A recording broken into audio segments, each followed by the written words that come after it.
The 2025 NFL season is just 2 days away. We're going to break down a bunch of NFL betting stuff today. We're going to look at win totals. We're going to look at the Cowboys and Eagles pick. We're going to get to the rest of the games Wednesday, Thursday, and Friday. I'll announce the schedule later, but tonight, we're going to look at some more futures plus the first game on the slate. Before I intro our guests for tonight, please hit like, subscribe, comment below, share this video. Visit the link in the description for the merch store. I am wearing the September is Lust Month t-shirts. It is September. That means it is Lust Month. Remember, lust rights are human rights. And you can get this shirt as well as many others on the merch store. We have a 20% off sale. You can change the colors of these shirts. You can get them in long sleeve. You can get them in hoodie. You can get them in women's tank top. You can get them in infant onesie. So there's something for everyone here. We have our mugs. We have an apron. Again, 20% off sale. You can go to Amazon, buy my books. The most recent one is Jerks of the College Years, where I make fun of people. I think you guys would have a fun time reading it. Also, please consider super chats, super stickers. It's the best way to support the show. RMAC gave us a $100 super chat a couple weeks ago. Thank you so much, RMAC, once again. By the way, RMAC is in one of my fantasy leagues, which I reviewed on the channel. It's one of the videos I posted a couple of days ago. So you can check that out. You can see how he drafted, how I drafted, and so on. But yeah, you guys, just please consider super chats because YouTube ads pay us nothing. So thanks to, in addition to RMAC, Slew, John Sanders, Degeneron, Can't Make an Eagle, RMAC, and Karmic, and everyone else. Thank you so much, and just really appreciate it. And you guys really keep the show going. All right, we are joined. Nice shirt. Thank you, Chase. We are joined tonight. There we go. Nice. Walter football T-shirt. There we go. They were joined tonight by Evan Daniel, making his great return.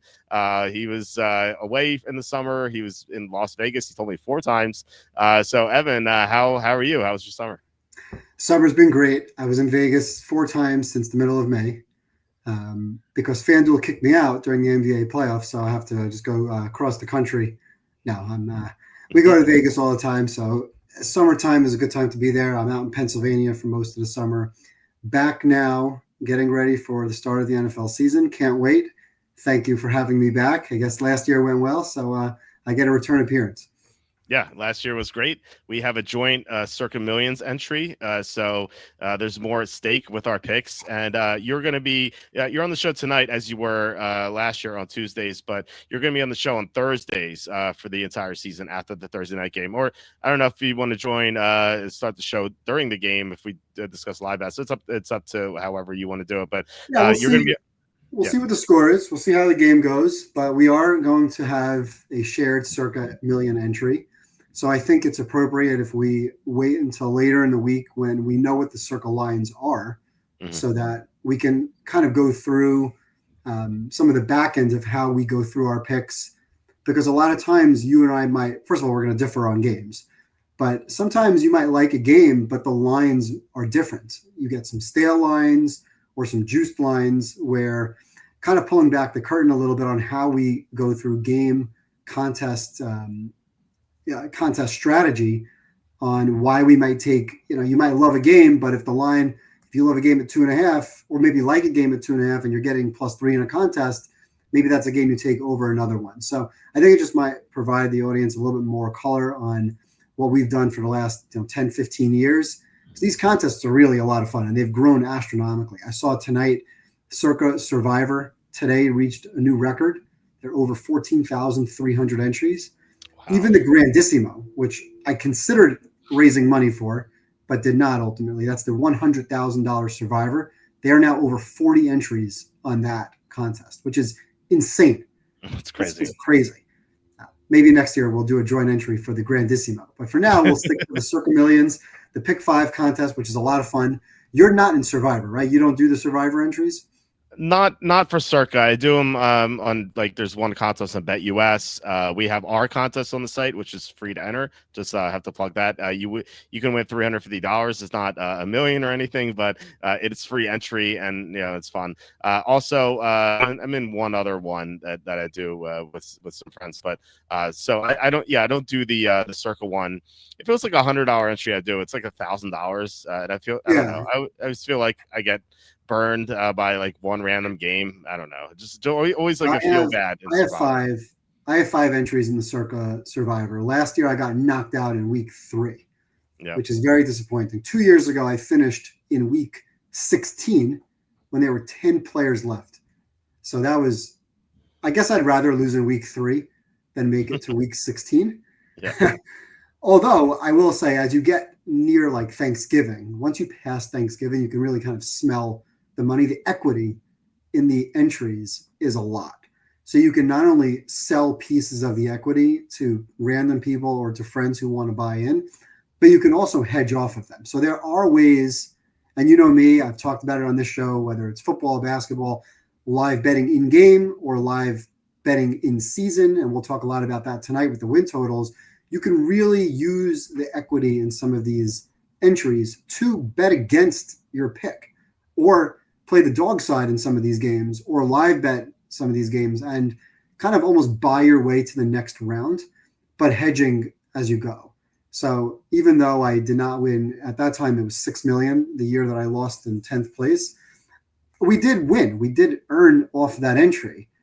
It wasn't enough to not make me cry for losing the $6 million, but it was still a profitable endeavor. So I didn't buy 10 entries. I thought 5 was enough. So I have 5 entries.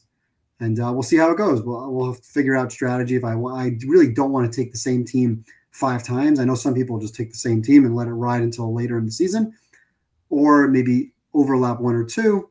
So there's some game strategy there as well. I'm actually leaning right now towards taking 4 or 5 different teams, knowing that I'm sure one is going to lose, but almost like, okay, let me get a bad team through or a mediocre team through and kind of have a better chance on that entry. So I just want to have 1 entry alive Thanksgiving. That's my goal. Get 1 of the 5 entries to week 12, 13, and then see where we stand. Yeah, it's interesting. You say 4 or 5 different options there. I can only find like 3 ones I really like for week 1 that I feel comfortable with. So that's kind of interesting. I don't know if you wanted to delve into Survivor at all now. Yeah, we can talk Survivor maybe a little later. Yeah. Okay, so we have one comment here before we begin. Evan, you told me making 50 Houston brackets with 1 seed was a bad idea. It was kind of, yeah. Well, it wasn't, because if I talked college basketball a long time. Let's take 10 seconds. I had Houston also to win that tournament, and you could have hedged in and out of that throughout the brackets. So that was not a bad pick. If you had 50 entries, 50 brackets, and you had Houston in all of them, you should have made a lot of money because you could have been hedging throughout. You could have had Florida in the last game a couple of different times. Houston obviously had a lead most of that game. So you definitely could have made money off of that entry. But let's stick to football now. It's football season. We'll worry about basketball in 6 months. Yes. All right. No WNBA talk about how you can bet the unders in the fourth quarter of blowouts, which sadly there haven't been that many blowouts recently, which is really disappointing. There was one last night, but that's it. Like for 2 weeks, that was it. All right. So going over under win totals here. I don't know if you wanted to mention any specific teams. There are just some teams I don't have an opinion on for these. For like Arizona, the first team here, I don't really have a strong opinion on the Cardinals. I think the number is pretty accurate to where it is. So I don't know if you wanted to talk about like bets that you made, and then I could talk about like bets I made for the win totals. Maybe we can rotate. We can rotate. Sure. So what's like the first team you want to talk about for win totals? Well, if you want to go in order, you want to go in alphabetical order right down the list, or do you want to go through your power rating style, kind of the top of the league? We could jump around. It doesn't have to be in any sort of order. Whatever you have open there. Okay. Well, I'll start first, and I know that you discussed this team with me. This is the first team I bet the under on, which was Miami. It is now 7.5 minus 110. The under for the 8.5 is minus 180. I think I got under 8.5 minus 140 back in I want to say like April or something. This team just sucks. Like they have no tackle play. Two is a walking concussion just waiting to happen. If he gets concussed again, he's gonna be out for at least a month. Tyreek Hill just seems to be checked out. He's like trash talking his own team, and he was not named captain for the first time since he's been there. The secondary is a disaster. I think Mike McDaniel sucks, and I think those are enough reasons to bet the under. I do like Ollie Gordon. He looked pretty good in the preseason. I still love Devon Achane for fantasy purposes, but this team is just kind of like an empty husk of what it was a couple years ago. So I know like you like the under as well. Love it. And this was one of my favorite bets. We saw this right away. I texted you back when the lines came out. How is this line 8.5?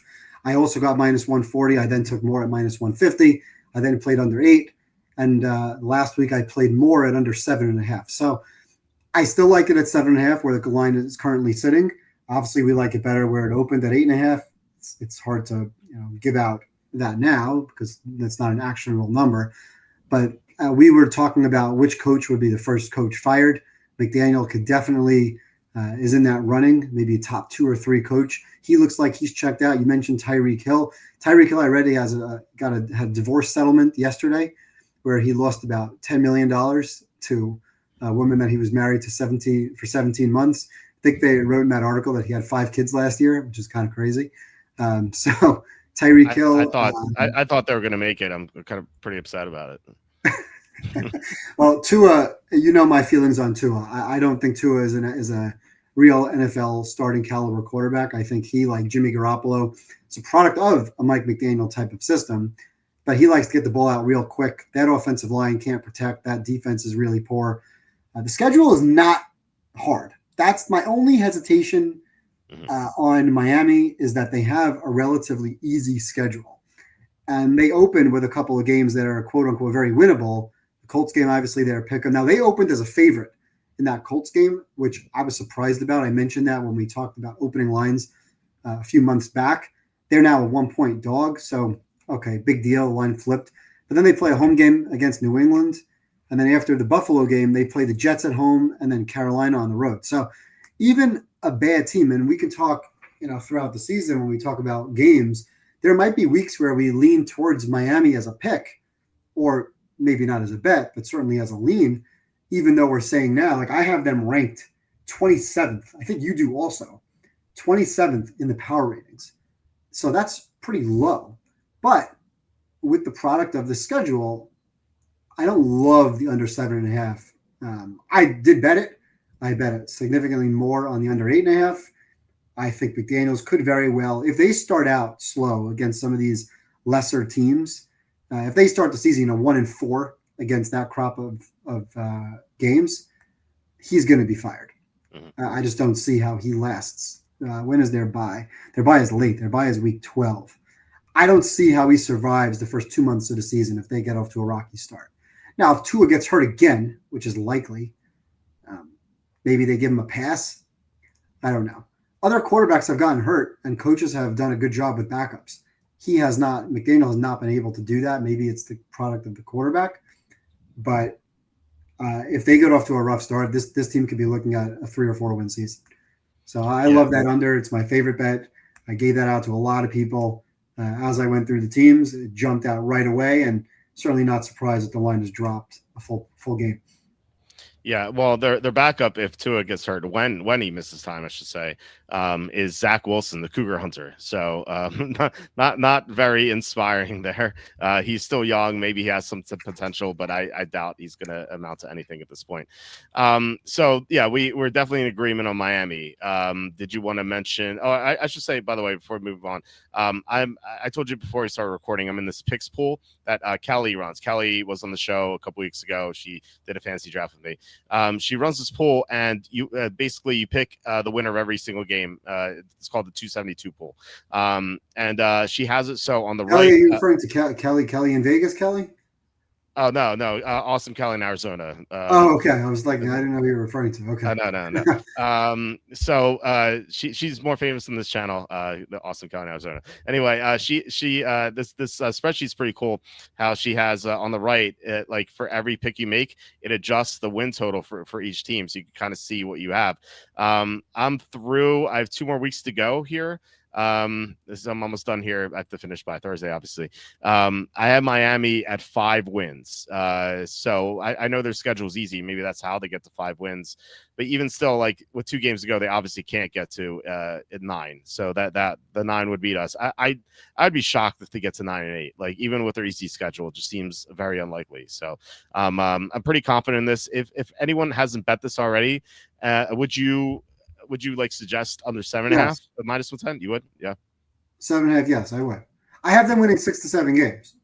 So I think they're a bad team. I don't. When I did the same exercise as you did. I go through every single game week by week, and when I did that exercise, I had them winning 5 also. But I felt like 5 is a little low. Yeah. So I don't think they're a 5-win team. I think they're a 6 to 7 win team. What we've seen from Miami in the past is they just don't beat good teams. So when they play the better teams, they don't win. Yeah. 2 years ago, they were 1-8 against teams that were 500 or better. The problem this year is they don't play a lot of those teams. Like they have games on their schedule that are, the New Englands, who are obviously better now, Jets. They play Carolina. They play New Orleans. They're home against New Orleans. So they are winnable games or games that will be lined at under a field goal that by default they're going to win a couple of those games. That being said, I still would bet under 7.5. Yeah, I would too, especially minus 110 big. Sue saying, can't believe Evans discounting the intrinsic value of Alec Ingold. I love a good fullback. Well, he had just as many touches as Tyreek Hill and Jalen Waddle combined in week 3 last year. Is Jalen Waddle even healthy? I don't think so. I do like Malik Washington. I think he's a really good potential starter. Maybe down the road, they like him a lot, and he looked good in the preseason. So could look out for him if dynasty fantasy out there. I'm sure he's already on a team, but I've drafted him in the 20th round of a couple of the 200 fantasy drafts I've done this summer. And by the way, I just did my 200th tonight, so I will be discussing that after the show. So anyway, you're up. Do you want to nominate an over under you bet on? Do I want to nominate an over under? Well, should we go back to an over right now? Because I think that's let's go to an over. I'm going to go with the Baltimore Ravens over. Now, this is, I guess, a chalky pick. I have this team winning 13 games. I have them kind of 1-1A with Philly. This was a team that I argued for last year over and over and over again. I think they're stacked. This roster is incredible. Regular season, we know what they're going to do. I see 11.5. I know it's a big number, but once this team gets rolling, and they don't have the easiest of schedules. Obviously they're playing in a better division. They play a number 1 first place schedule. They right off the bat going out to Baltimore. They're playing Kansas City on the road as well this season. They're playing Green Bay on the road this season. Later in the season, they play Minnesota on the road. So they have a tough road schedule. They have a tough schedule in general. But I think this team is week 1 will tell you who the 1 and who the 2 seed is, in my opinion. But I think both of those teams, when I'm going through their schedule, I think there's a lot of wins, even if they split some of those tougher games. And they've been very, very good in the regular season of late against the better team. They blew out Buffalo in the regular season last year. They've been dominant against some of the better teams year in, year out. They're coming off the loss that they had. I hate running to overs, but I was looking for a Ravens number, and I found 11.5 minus 15, and immediately played that. I did as well, and maybe that's surprising because last year we had our arguments about the Ravens. You had them as a Group A team, as one of the elite teams. I had in Group B, but this year I'm joining you with the Ravens love here. I think that they are arguably the best team in the NFL. I have them number 2 in my power rankings. They could easily be number 1. They're one of the 3 teams from the playoffs who turned a weakness into a strength. The secondary, exactly. They couldn't stop the pass at all in the first half of the year. What happened was they moved Kyle Hamilton from linebacker to safety in the second half of the year. So that helped their pass defense, but then their run defense just had a meltdown. Like they allowed 140 rushing yards to the Bills in that playoff loss without Kyle Hamilton, a linebacker. But they added Malachi Starks, Jadobi Uzie, and then Jair Alexander pretty late in the offseason. So now the secondary looks pretty formidable. So the Ravens, I feel like, given that they're one of the best teams in the NFL, I like their over 11.5. I feel like they should win 13 games, maybe 14 games. Now, remember, this is a team that historically sometimes maybe gets off to a little bit of a slower start. Last year, they fell behind.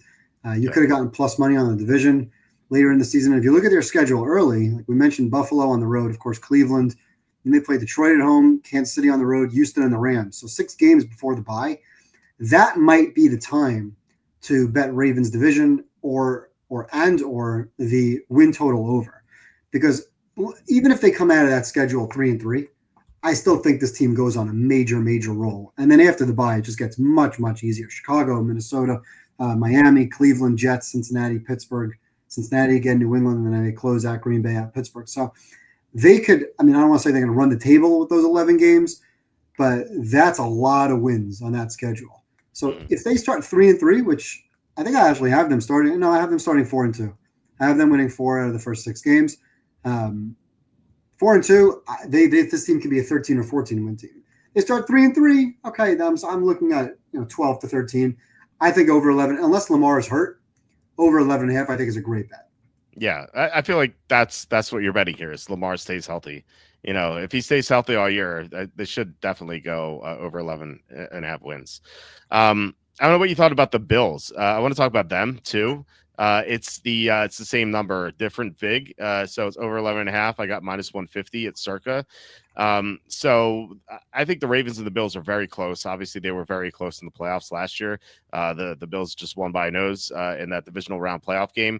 The difference, though, when you talk about the Ravens schedule, they are it's pretty tough. And I'm going to pull up my numbers here, and my numbers are based on actually Slew from the chat actually sent me my own strength of schedule. This is based on my power rankings. So the Ravens are they have the 13th toughest schedule in the NFL, so just pretty average. The Bills have the let's see, they have the 4th easiest schedule in the NFL. The only 3 teams that have an easier schedule are the 49ers, the Patriots, and the Saints in that order. The Bills, 4th easiest schedule for one of the best rosters in the NFL. I think this just says, like, if Josh Allen stays healthy, this will definitely go over. Like, think about how easy the division is. Like, the Patriots will be better this year, but if the Bills show up, they're going to sweep the Patriots. The Jets are pretty pedestrian. The Dolphins, we talked about them already. So it feels like at least 5-1, if not 6-0. So they just need to get 6 more wins elsewhere. I think they can do it. What do you think about the Bills over? Love it.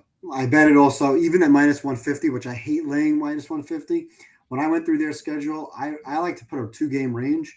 So I'm at the 14 to 15 range on Buffalo. Mm-hmm. Now, I keep flipping back and forth with the first game of the season. Again, fantastic way to start the season with Buffalo-Baltimore. But after that game, even if they lose that game, at Jets, Miami on Thursday night, New Orleans at home, New England at home on a Sunday night, Atlanta on a Monday Night Football, by Carolina, and then of course they play Kansas City. They usually beat Kansas City in the regular season. That's the game they care about a lot more. Miami, I mean, this like you said, I have them as the 5th easiest schedule, so we're right lockstep on schedule, ease of schedule. I had the Falcons in that mix with a pretty easy schedule as well. But I can certainly see the case made for Buffalo to be in the top 4 rather than top 5. But I totally agree. Unless Josh Allen's hurt, I don't see how this team goes under 12 wins. Yeah. I don't know if you had the Chiefs. Now I know it's your turn to pick. I don't know if you had the Chiefs as one of your picks, but I thought that, like, given that we already discussed the Ravens and the Bills, we should touch on the Chiefs. According to FanDuel here, the number for the Chiefs is let's see, I think 11.5 also. Yeah, it's 11.5. The over is +110. The under's -130. I didn't bet this. I came close to doing so. But I was thinking the over because everyone's like under Chiefs. We're talking to Andy, by the way. Andy's going to be on tomorrow. Andy was like, he thought maybe the Broncos were going to win the division. He's pretty down on the Chiefs, which is surprising to me because he's always over on the Chiefs. And he said because they won so many 1-score games last year that they were going to regress win total wise. And my counter was that, this is a different team. They fixed their left tackle situation, or at least we think so. They still have the best coach in the NFL. They still have the best quarterback in the NFL. And I'm still like, and this maybe this is anecdotal. Maybe I'm just reading way too much into the situation, but the game in which their starters played into the second quarter of the preseason was against the Bears. I haven't seen the Chiefs like this excited to play football in a long time. They were smiling, they were laughing, they were like they looked like energized. And like last year and the year before, given that they just won the Super Bowl, they looked like they were going through the motions, like very businesslike. I hadn't seen that from them, but like this seemed like different energy from them, and maybe they have something to prove after they were destroyed in the Super Bowl. So, seeing that and thinking about like how they might be undervalued here a little bit, I think I think I might bet the Chiefs over. I haven't done it yet, and I might bet them to win the Super Bowl. I already have a small bet on that, just as a hedge, but I might go more in on them. What do you think about the Chiefs? This is going to be a boring show. We agree on everything. So, like literally, you took the words out of my mouth because I have not bet them either. And again, it's more, well, they had so many of those, not only just one score games, because let's forget about one score games. Like there's a reason they play these one score games. They're so good in these one score games. And I said last year, almost every single week, that they do exactly what they need to do to win. They, number one, if they have the ball with 4 minutes to go or 6 minutes to go with a lead, they know how to run out the clock. So it's easy for them to control a 3, 4, 6, 7 point lead. And if the game is tied, they similarly know how to take the ball down, run out the clock, and get what they need to get. So it's not a fluke that they win these one-score games. I think it's 17 in a row of that ilk. So, but I'm not ready to bet the over yet. I do think that some of those closer games, like the Denver game last year, they had a lot of luck with the field goal situation. They almost blew the Raider game at the end of the game, just on sheer stupidity. Maybe I kind of hypothesized that they were trying to throw the ball deep because they were trying to practice situationally for different playoff games. But I agree with you because when you look at the schedule, I do see a little bit of an edge that they're playing with. I feel like the loss in the Super Bowl, the blowout in that fashion, might energize them at least a little bit. But the other thing that I look at with the schedule, and I would love to pick against them in some of these weeks, but every single game for them is quote unquote a big game. So obviously week 1 is a big game because it's a night game and it's week 1. Week 2, they're playing Philly at home. So that's a big game. Week 3, they're playing on the road against the Giants. If that were a 1 o'clock game, I'd love the Giants, except it's Sunday Night Football. So at night, prime time, they're going to be awake. Then they play Baltimore. Obviously, they're awake for that. And then they play Jacksonville on the road. So again, I'd love to pick against them, but it's Monday Night Football. So and then Detroit is Sunday Night Football. So really, until week 7, when they play the Raiders at home at a 1 o'clock game, like the first 6 games are quote unquote like prime time big games. And then, of course, after the Raider game, they play Washington on a Monday Night Football and then at Buffalo. So 8 of their first 9 games are, quote, big games, big primetime games that I see no reason why they wouldn't show up for those contests. So when I went through the schedule, and I gave them wins in a lot of these bigger games simply because of the situation. So I like to go through week by week. They're coming, in my mind, they're coming off of a win. So I have them beating the Chargers, and then I had them beating the Eagles. First of all, I had to find some losses for some of these other better teams. So I gave them a win against the Eagles simply because of the Super Bowl revenge factor. Mm-hmm. I don't have them losing to the Giants on Sunday Night Football. Baltimore, again, I had to find some losses for Baltimore. The week before that game, Baltimore plays a Monday night game, which I had them beating the Lions. So now I got a short week at Kansas City, and I have Kansas City winning that game as well. So when you go through week by week by week, I came up with 15 wins for the Chiefs, which is not going to happen. Let's be fair, right? But I do have them realistically at 12 to 13 wins. So maybe I should bet over 11.5, especially at plus 10 right now. So I'm considering it. I might get there. I bet them over every single year, and every single year I win. And then I usually take them in a divisional bet because as much as everybody wants to pick the Broncos or somebody else to win, I'll believe it when I see it. If Mahomes is healthy, he's still the best quarterback with the best coach. So why am I now all of a sudden picking Denver, who frankly doesn't belong in the category of the Bills, Ravens, and Chiefs, to knock them off that pedestal? So I'll probably get there. I didn't bet it yet, and that's why I wasn't going to nominate the Chiefs, but I am lockstep with you that I don't believe everybody talking about the regression. And I do like the fact that their schedule just works out in a way that makes these games, quote, big games. Yeah.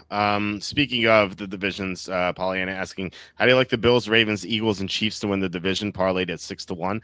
Why not? What'd you say? What'd you say? I said, why not? Why not?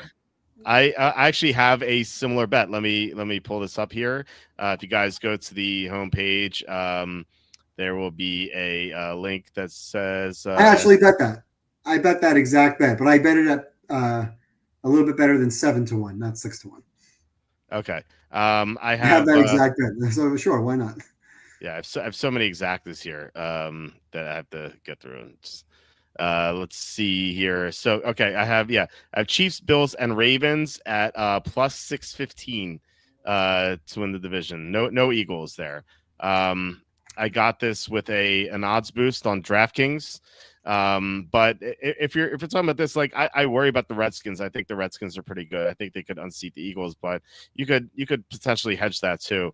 I would I just have that exact parlay at plus 720. this one on the screen: Bills, Ravens, Eagles, Chiefs. Yep. Okay. That's why it looked familiar to me. And I'm like, oh, that looks good. Yeah. Look, if you're not scared of the Redskins, this is a good bet. I would be scared of the Redskins, but you can hedge this too. So, yeah, not bad. Okay. Instead of betting them to win the division, isn't the bet for No, them I to have don't like the that. record? No. Yeah, me neither. How do you like the Colts over 7.5 wins?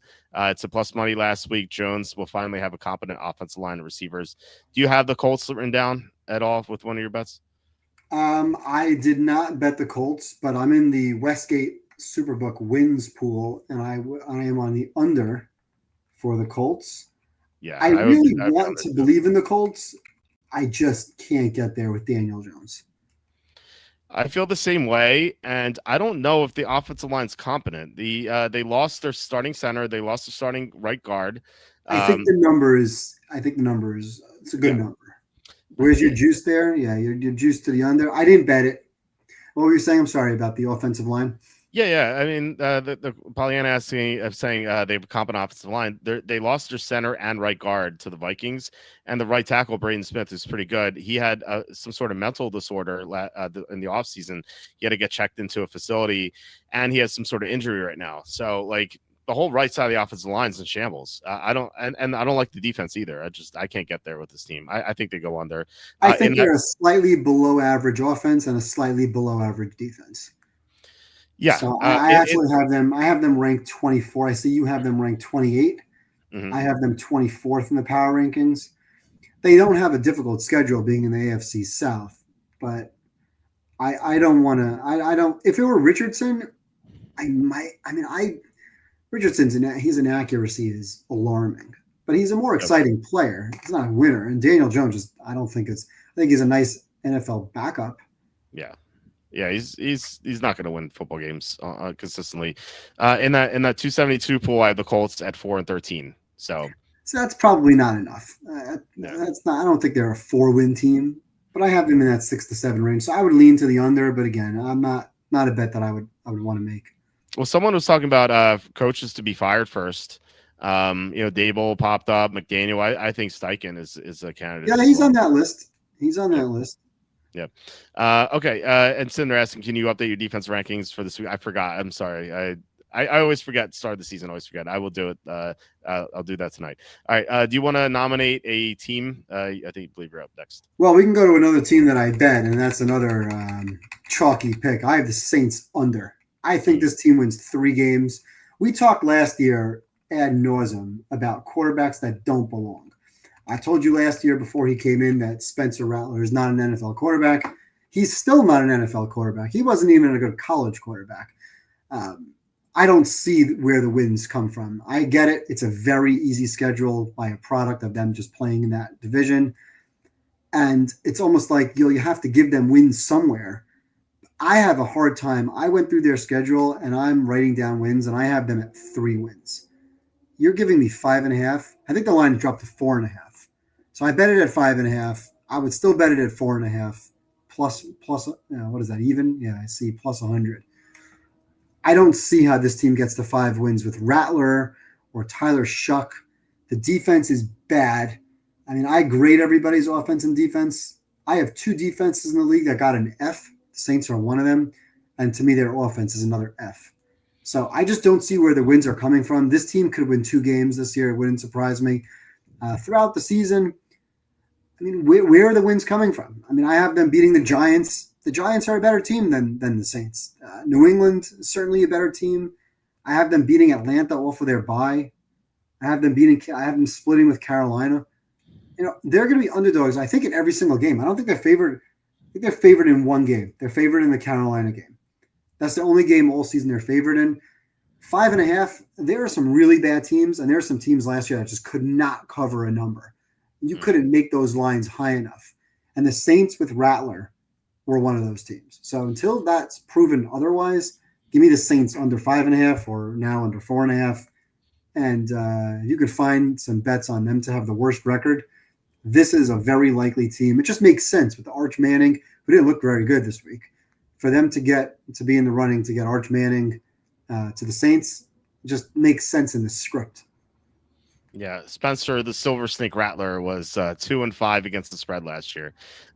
He covered that Redskins game where the Redskins were up like 20-0. They fell asleep at the wheel, and then the final game of the year against the Buccaneers. That was a weird game, but Week 18 games tend to be weird. So, yeah, it could be Tyler Shuck, who I think has a little more upside, but more downside with his dumb pick sixes. Like either way, it's gonna be bad. I did not bet this because the schedule, and it may not matter. Like I think you're going to be right about this. They have the third easiest schedule in the NFL according to my own power rankings. Only the Niners and Patriots have an easier schedule. I just hate like getting burned on easy schedules. They could luck sack into some wins randomly. The Panthers. What if they sweep the Panthers? If the Panthers are horrible, what if they beat the Giants? Like something that's 3 wins, like, and then you're hoping for 2 more not to happen. I just that's the only reason. If they had like even an average schedule, I would have bet them under.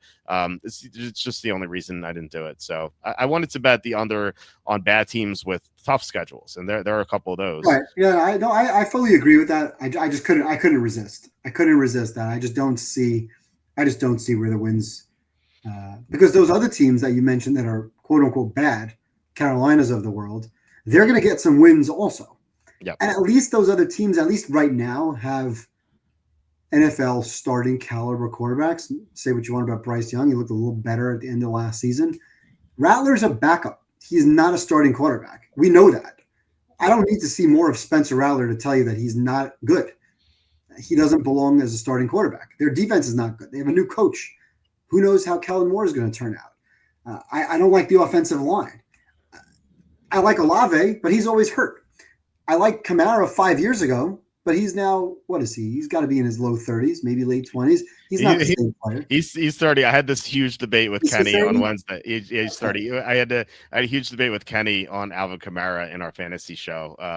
Kamara is one of the players on my bust list. I think he's like top 3 on my bust list. Kenny's trying to talk me into drafting Kamara. I'm like, no way. He's 30. In 2020, you loved Kamara. He was fantastic. Right. He was fantastic out of the backfield, especially when Drew Brees was there and Brees couldn't throw the ball more than 6 yards downfield.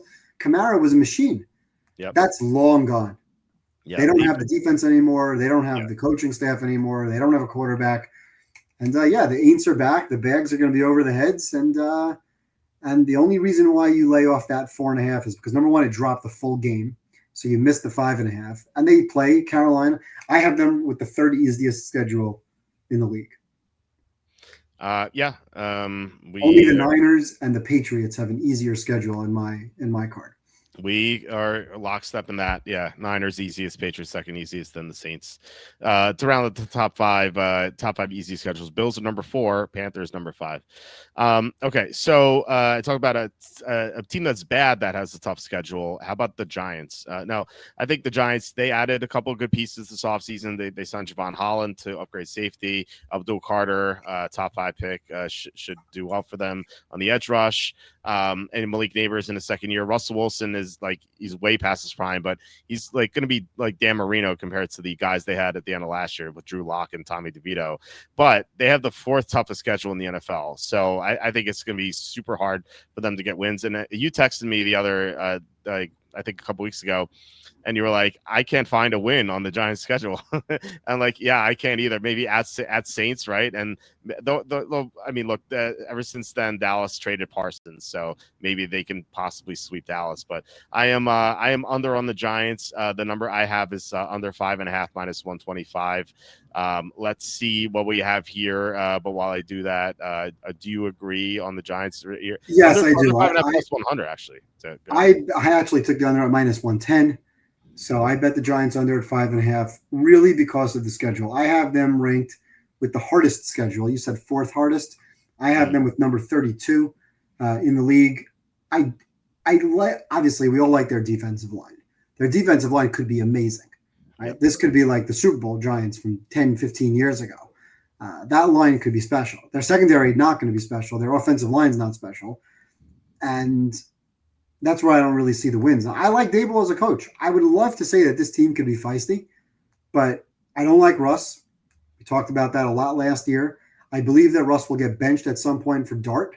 They seem to really like Jackson Dart. I don't mind Jackson Dart either. I think Jackson Dart had a couple of nice games in college, showed some promise.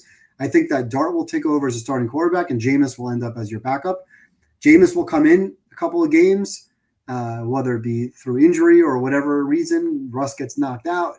Jameis will come in and sling it. He'll throw for 3 touchdowns, 2 picks, 300 yards, and they'll lose at the end of the game.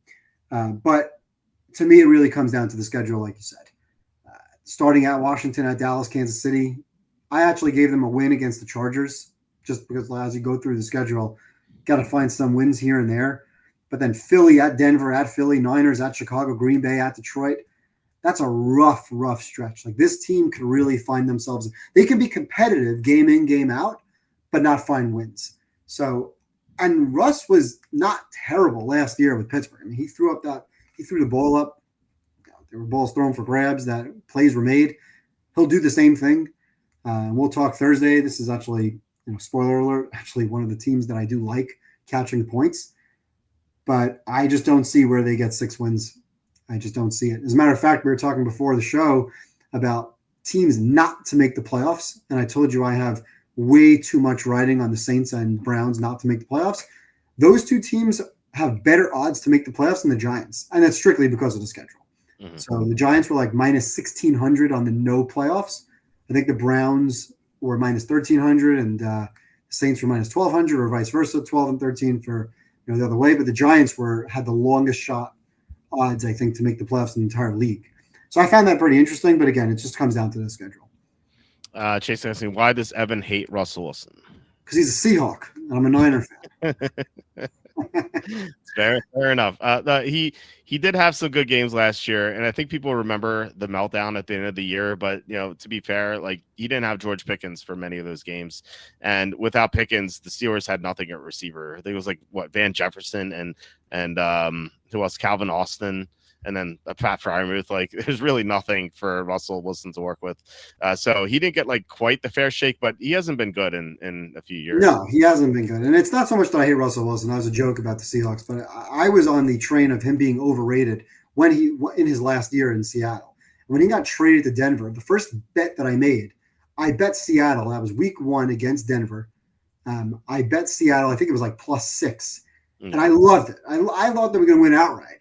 And sure enough, of course, they did. And then everybody on that Russell Wilson train, I was off that train probably first. And I just like being right about that. So it's not that much that I hate him. I just love betting against him. And it turned into this, like, I'm going to bet against him every single week because he's just overrated. I had arguments with friends about him being a Hall of Fame quarterback. Like, the guy's not a Hall of Fame quarterback.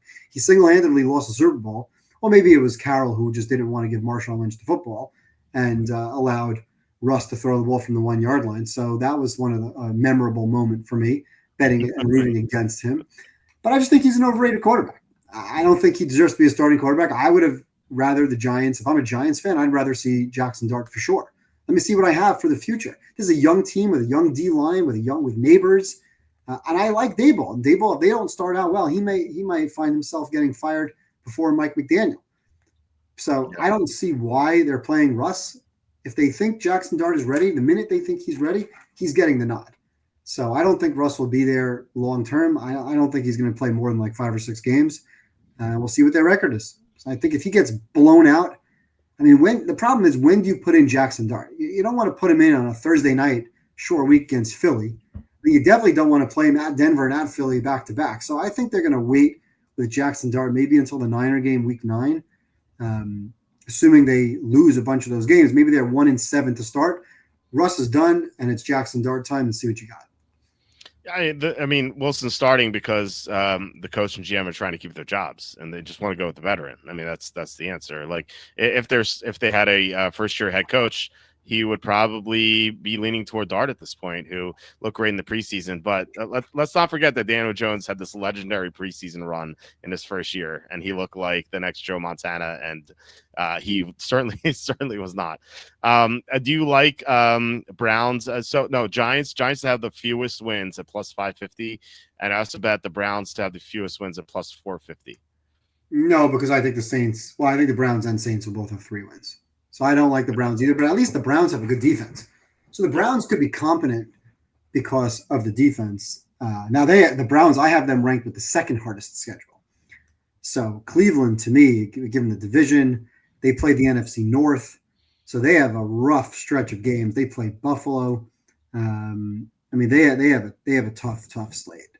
But, yeah, I have Cleveland as the 7th toughest schedule. Giants is the 4th toughest. who do you have as the toughest? Top 3 toughest: Lions at number 1, Eagles number 2, and Cowboys at number 3. Lions I have at number 3. Eagles I had number 4. And then Cowboys. Cowboys, I had them at 10. Oh, interesting. I wonder what the difference there is, but it's based on my power rankings, not okay, I don't know what you're based on. So I nominated the Giants. Do you want to talk about your next team that you have for? So you said the Giants. We already talked about the Browns. I don't think it's worthy of talking about the Browns. It's really just a product of the offense. Let's see. Who else did I bet here? So I did not end up betting the Titans. Who else did I take? Giants, we talked about. Browns. Okay, I'll give you a one that I'm not sure how much I love it, but I bet it, and that's the Broncos. And I'm sure you're going to disagree with this. I bet the Broncos under 9.5 wins. And really, I like the Broncos. I like the defense, obviously. They have some of the Niner All-Pros. Hufanga, if he's healthy. Greenlaw, if he's healthy. Nick Bonito is becoming a star. So, obviously, year 2, Bo Nix, he showed that he's a pretty competent quarterback. I just don't think, like I said before, everyone's putting them, they're going to be the team that knocks off the Chiefs. When they play Buffalo in the playoffs, that true colors came out. They did not belong on the same field. So I don't think they're on the level of some of those other top teams. I think they have an average schedule, so I don't think it's a brutal schedule. But as I go through the schedule, I found a whole bunch of losses. And I'm just looking at it. It's like everybody wants to play this team over. Everybody has them to win the division, or at least to compete for the division. And I just think they're a 9-win team. So for them to go 10-7 and beat me on that over, so I bet it. Again, it's not my favorite, but it's something that's a little different from everybody else. So I figured let me throw it out here and get your thoughts. Well, you said I would disagree with him. Kind of wondering why. I agree. I think I heard you say before, like Denver could beat the Chiefs for the division. Oh no, I thought that's what people are saying, not me. Okay. That's like the it's the fad pick. Yeah, it's like the hipster pick. It's not quite the hipster. My nomination for the hipster pick to be a good team this year is Carolina, because people saw them compete last year late in the season, and so it feels like a lot of people are jumping on the Panthers bandwagon, which they really shouldn't. But Denver. I actually I have around 9.5 in that 272 pool I told you about. I have Denver at 9-8, so just slightly under there. I think they're a really good team. We'll see if there's a sophomore slump with Bo Nix. To me, they have the 15th toughest schedule in the NFL, so just right on average. Yeah, I have them at 14th easiest, so 18th hardest. Okay, so we're right around the middle. Yeah, and so I think they're going to be a good team. I don't think they're a great team. I think they are a Group B team, but not quite elite. As some people think they could beat the Chiefs. I don't think so. So we are in agreement. I have them as the average team, because I rank everybody with like a +8 to a -8. Generally, how my season starts. Like my 2 best teams, Eagles and Ravens, are +8. I have the Broncos at a 0, smack number 16 in the middle.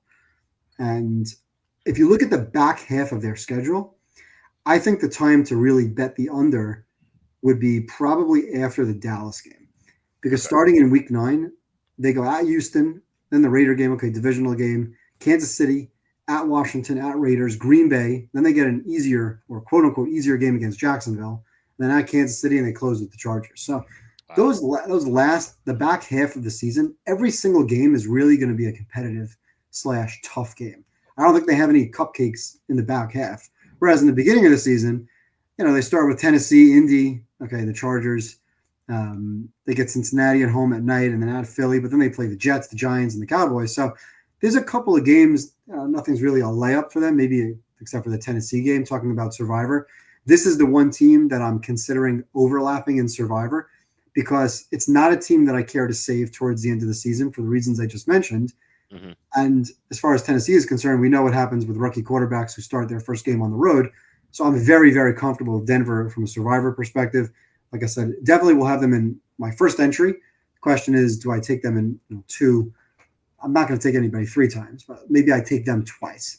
They'll be the only team that I would overlap because I'm very, very confident in Denver week 1. But I don't see them as an 11-win team. So can they beat me over 9.5 with 10 wins? Maybe.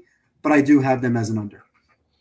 For Denver and Survivor, I was actually looking at that today. I published my Survivor advice article today.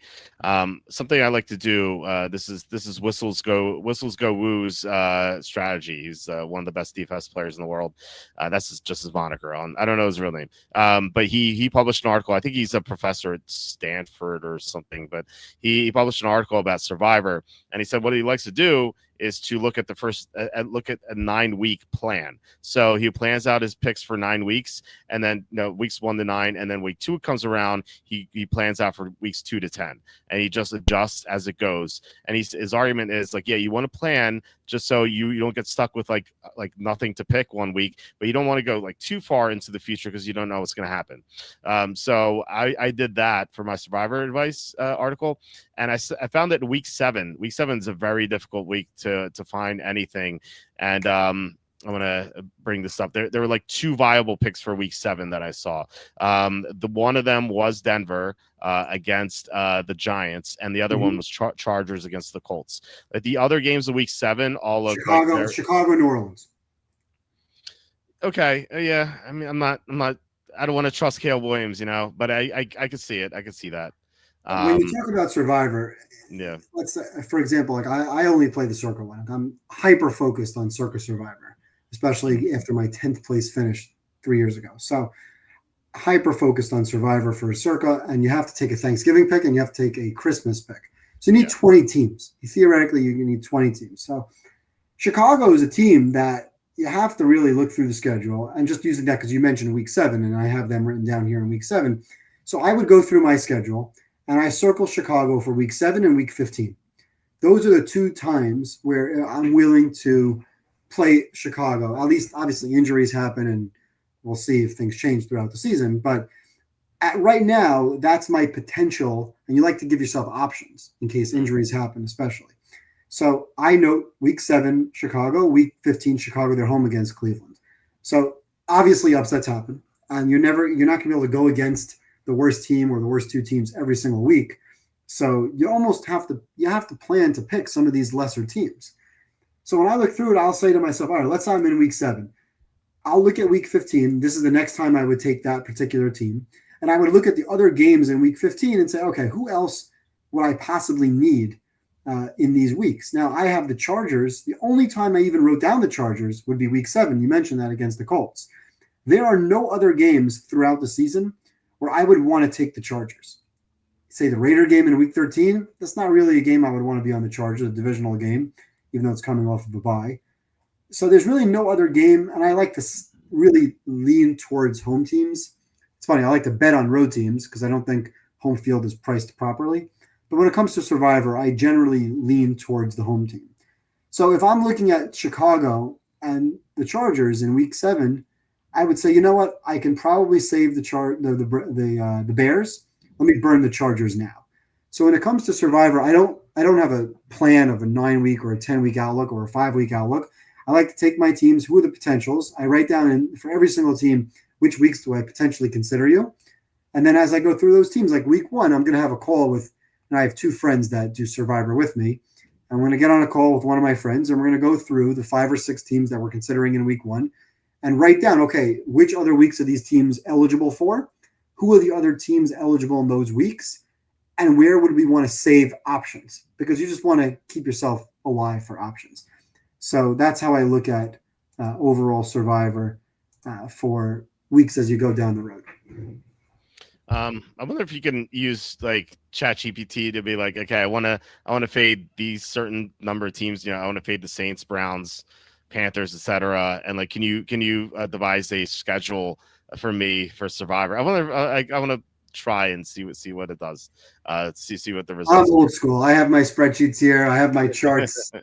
They all look like this. I make my own schedule grid. That's color beautiful. coded. It looks like Warren Sharp's, but it's my own that I tweak it a little bit differently. And you'll see on the bottom, I don't know if you can see it on the bottom, I write down the teams that I kind of lean towards. Mm-hmm. It's a good plane activity. I have 5 hours on the plane to Vegas. Yep. So it's one of the things that I did last week flying west. So, just kind of having fun, circling week by week who's going to win, writing down potential survivor picks, and then I get home and enter it all into my chart. I wouldn't trust ChatGPT or Grok or any of these other AI platforms. I would go over it myself. And I can't even begin to tell you how many hours I've spent sometimes over the years, especially as you make it further into the season, coming up with different scenarios and giving yourself options and just trying to plan to have options every single week. Like, who do I prefer? If I fast forward to week 15, in week 11, who would I rather have then? Oh, it's a mess. And trust me when I tell you, when you have this year, the guarantee is $15 million. It's going to be 15,000 players. So I don't know how stressful that would be. I was very stressed out when it was $6 million. So in week 16, losing on a Thursday night football. So I'll bring back the memories. Let's go back to win totals. That's brutal. I made it to week 16 one year as well, a long time ago. This went back when Michael Vick was playing, and I took Atlanta over the Panthers because the Panthers were starting quarterback named Chris Winkie, and the Falcons, who were big favorites, lost. Chris Winkie completed 5 of 15 passes in that game. I don't know how the Panthers won that game. Still to this day, I have no idea. And that was a rough one. So you. I think you went last with Denver with your Denver pick. Let's stay in the AFC, and I'm a team that Denver played late in the year. The Bengals. I had the Bengals under 9.5 plus 132.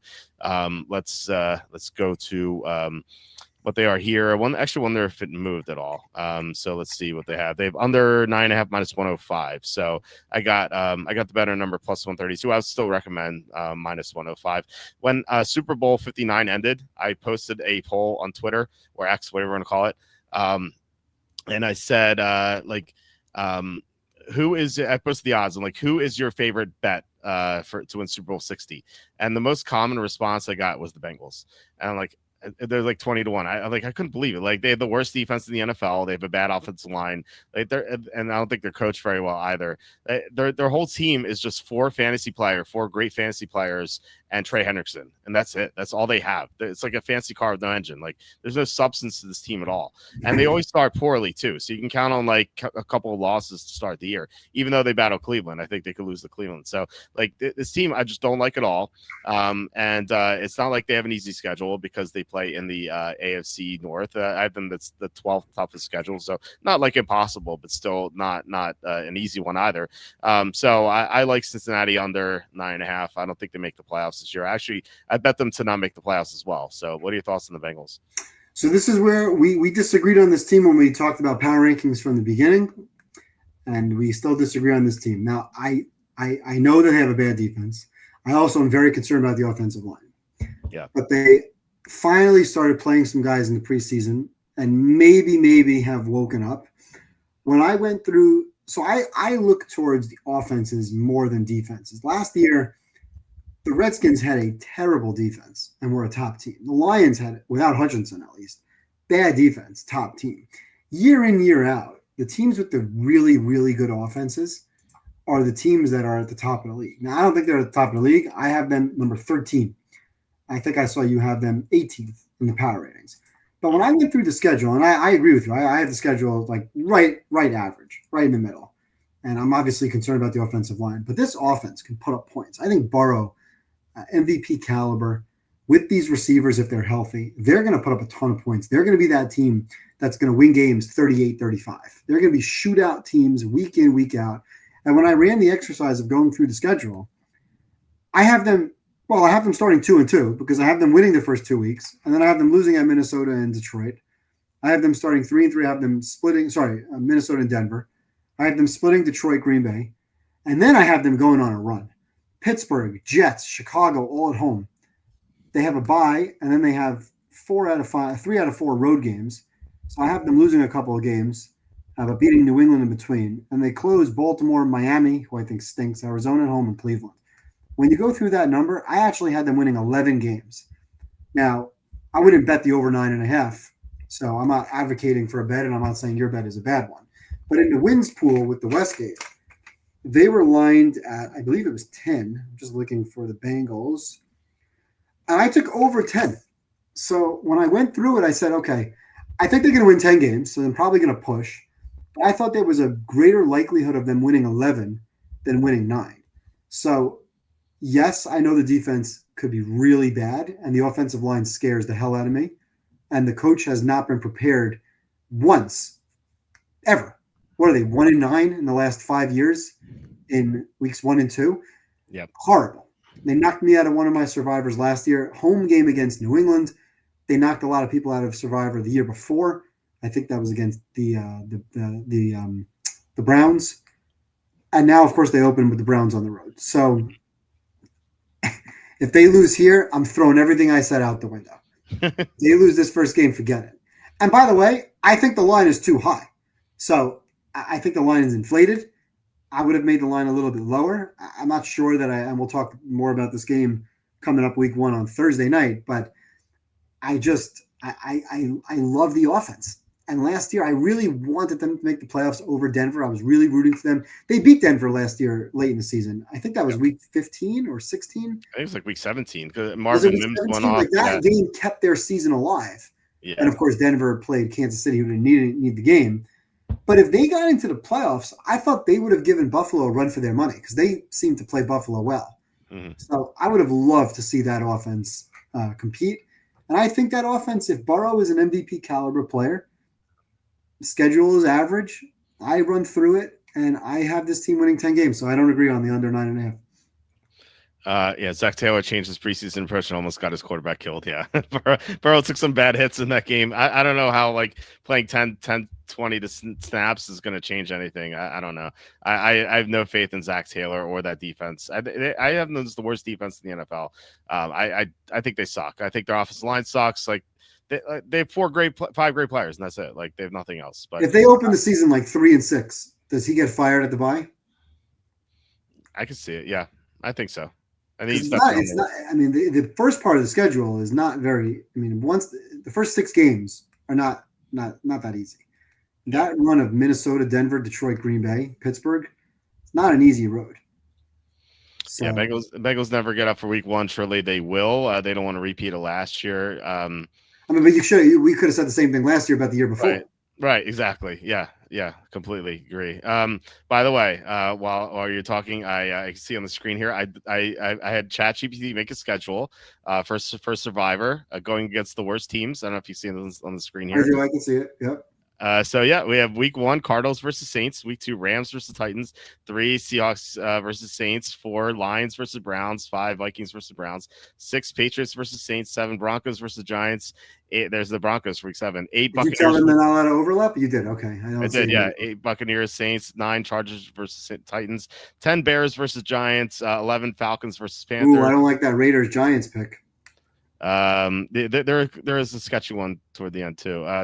There it is. Week 12 Dolphins versus Saints. Yeah, that's a tough one. That's a tough one. 13 Chiefs versus Browns, 14 Eagles versus Panthers.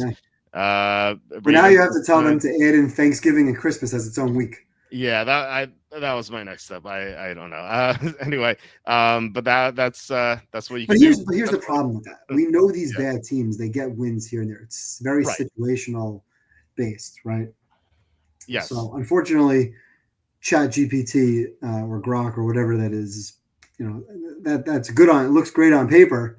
It's a good formula, but it's just not the way it works. I know. And the other thing is that the worst teams in the NFL change. Like in the first half of last year, the Panthers were the worst team.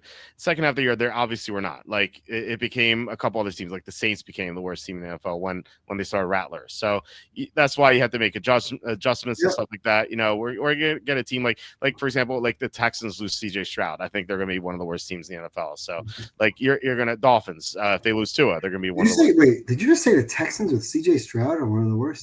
I said if the Texans lose CJ Stroud. Oh, okay. Yeah, they signed Davis Mills today. I saw that. It's not a good sign. Yeah. So yeah. If they lose Stroud, then yes. Okay, so I nominated the Bengals, so we got our first disagreement, which is good. You won't want to agree on everything on anything, but what's your next pick? Well, you just mentioned them. I like the Texans over 9.5 wins. I have them winning 11 games. I love this team's defense. Their defense was great last year. Now, my only real concern in this with this team is the offensive line is dreadful. I think Yeah, this might be the worst offensive line in football, and how they gave up Tunsil makes them even worse. I don't care that they don't have a running back. I actually like better that they don't have a running back. I like that they changed the coordinator. This is one of the teams that you and I discussed last year a lot in the very beginning with Bobby Slowick. We called him out for the running plays, second and long runs. Stroud routinely bailed them out on third and longs. But I think this defense is really good. I think the schedule, it's a mediocre schedule. I was just surprised that the line was 9.5. I thought this line would be 10.5. Given the division, given some of the other games they play, they get Buffalo at home. They play, who else do they play at home? They get their Denver games at home. They play Baltimore on the road. They play the Niners at home. That's one of the games the Niners are dogs in. They play Tampa is a tougher game at home. And I like them in week one against the Rams, where I don't really know what I'm getting out of Stafford with the back injury. And like I said, I love the defense. I think their defense last year was lights out. I mean, they really kept them in games. And I think this team 9.5 in that division, I think that's a good play. I'm not a fan of Houston this year. I didn't bet either way. I didn't bet the over. But in that 272 pool, I have the Texans at 7-10. So Really, yeah, I'm 7-10. I hate their offensive line. You mentioned maybe the worst. Pro Football Focus rated them as the worst offensive line in the NFL. And I thought maybe Cam Robinson would be fine, but now there's just talk that Robinson's really struggling there. So it's looking pretty bad. The defense is good for sure, but given that Stroud had this meltdown last year with Tank Dell, I worry about that. I worry about his fortitude, and he lost two receivers too. He lost Tank Dell. He lost Stephon Diggs. Now I know they didn't have Diggs in the second half of the year, but they had Tank Dell, and now they don't really have anything outside of Nico Collins. They have a couple of rookies. Christian Kirk, but Christian Kirk's kind of a shell of his former self, and these rookies haven't performed well in training camp either. So I think they're a pretty mediocre team. So yeah, maybe they can go 9-8, or but you have them over 9.5, right? So they have to go 10-7. I think that's a tough ask. I think they're going to win 11 games. Oh wow, I have them winning 11. That's why I was surprised when I saw the 9.5. I'm like, okay, I don't think they're a 9-8 team. Listen. That's a real bold statement to give them 7. Now, obviously, if Stroud is hurt and misses any time, then all bets are off. Yeah, and as Chase pointing out, he did have a shoulder issue in training camp. I don't know what happened to it, but they had shoulder soreness or something. I don't know. So I was a little concerned about that too. Yeah, new OC, but the OC should be better because their OC last year was a disaster. Hey, Armac, what's going on? Yeah, I know they signed Davis Mills today. Has there been any news about Stroud maybe not playing? I didn't see it. It was an odd move. It came out of nowhere. The regular backup it was Graham Mertz, rookie. So it felt like they needed a veteran for some reason. That's a little worrying, right? So, I don't like this team very much. I don't like how they're built. Their pass rush is awesome, but then they don't have much else. I think the secondary is fantastic also. Yeah, they have a couple good players in the secondary. I think they have Lassiter last year really came on strong. Obviously, Stingley's really good. Yeah. I like Aziz Al-Shire, who's an ex-Niner. I like D'Amico Ryans as a defensive coach. I think their defense could be the best defense in the league. Yeah, it's certainly up there. I hate their offense. And got bad vibes from Stroud. So okay. Yeah, look, I'm going 7-10. This is not like me calculating how they're. Who do you have winning this division? Jacksonville. Yeah, I bet Jacksonville to win the division. In that pool, I have Jacksonville 9-8. Okay. Yeah, but I think it's a coin toss. I've written that before on the site. I think it's a coin toss for the division, and getting a good number with Jacksonville's pretty good. So. All right, so it is my turn to go. Let's go through the other crappy division. I have Atlanta over 8.5 plus 155. It was that's an alt number. Their number is 7.5. I thought 8.5 is pretty good. They have the seventh, according to my numbers, they have the seventh, or actually Slu's numbers. They have the seventh easiest schedule in the NFL. Anytime you bet an NFC South team, it feels like you should go over most of the time, unless they're absolutely dreadful. And the Falcons, I think, are going to be better this year. They're going to have a better quarterback situation. Yeah, granted, we only saw Michael Penix in 3 starts, but Kirk Cousins was an interception machine last year. He just couldn't stop throwing picks. He was recovering from the torn Achilles, so he wasn't right. I like the changes they made on defense. They added 2 pass rushers in the first round, plus someone in free agency, Leonard Floyd. So that'll help as well, just having a better defense. And they had some good pieces on defense otherwise. And late last year, they actually got after the quarterback pretty well. So if one of these first rounders pans out, they should have a pretty good pass rush. And, given that they have easy opponents this year, I think they can get to 9 wins or so.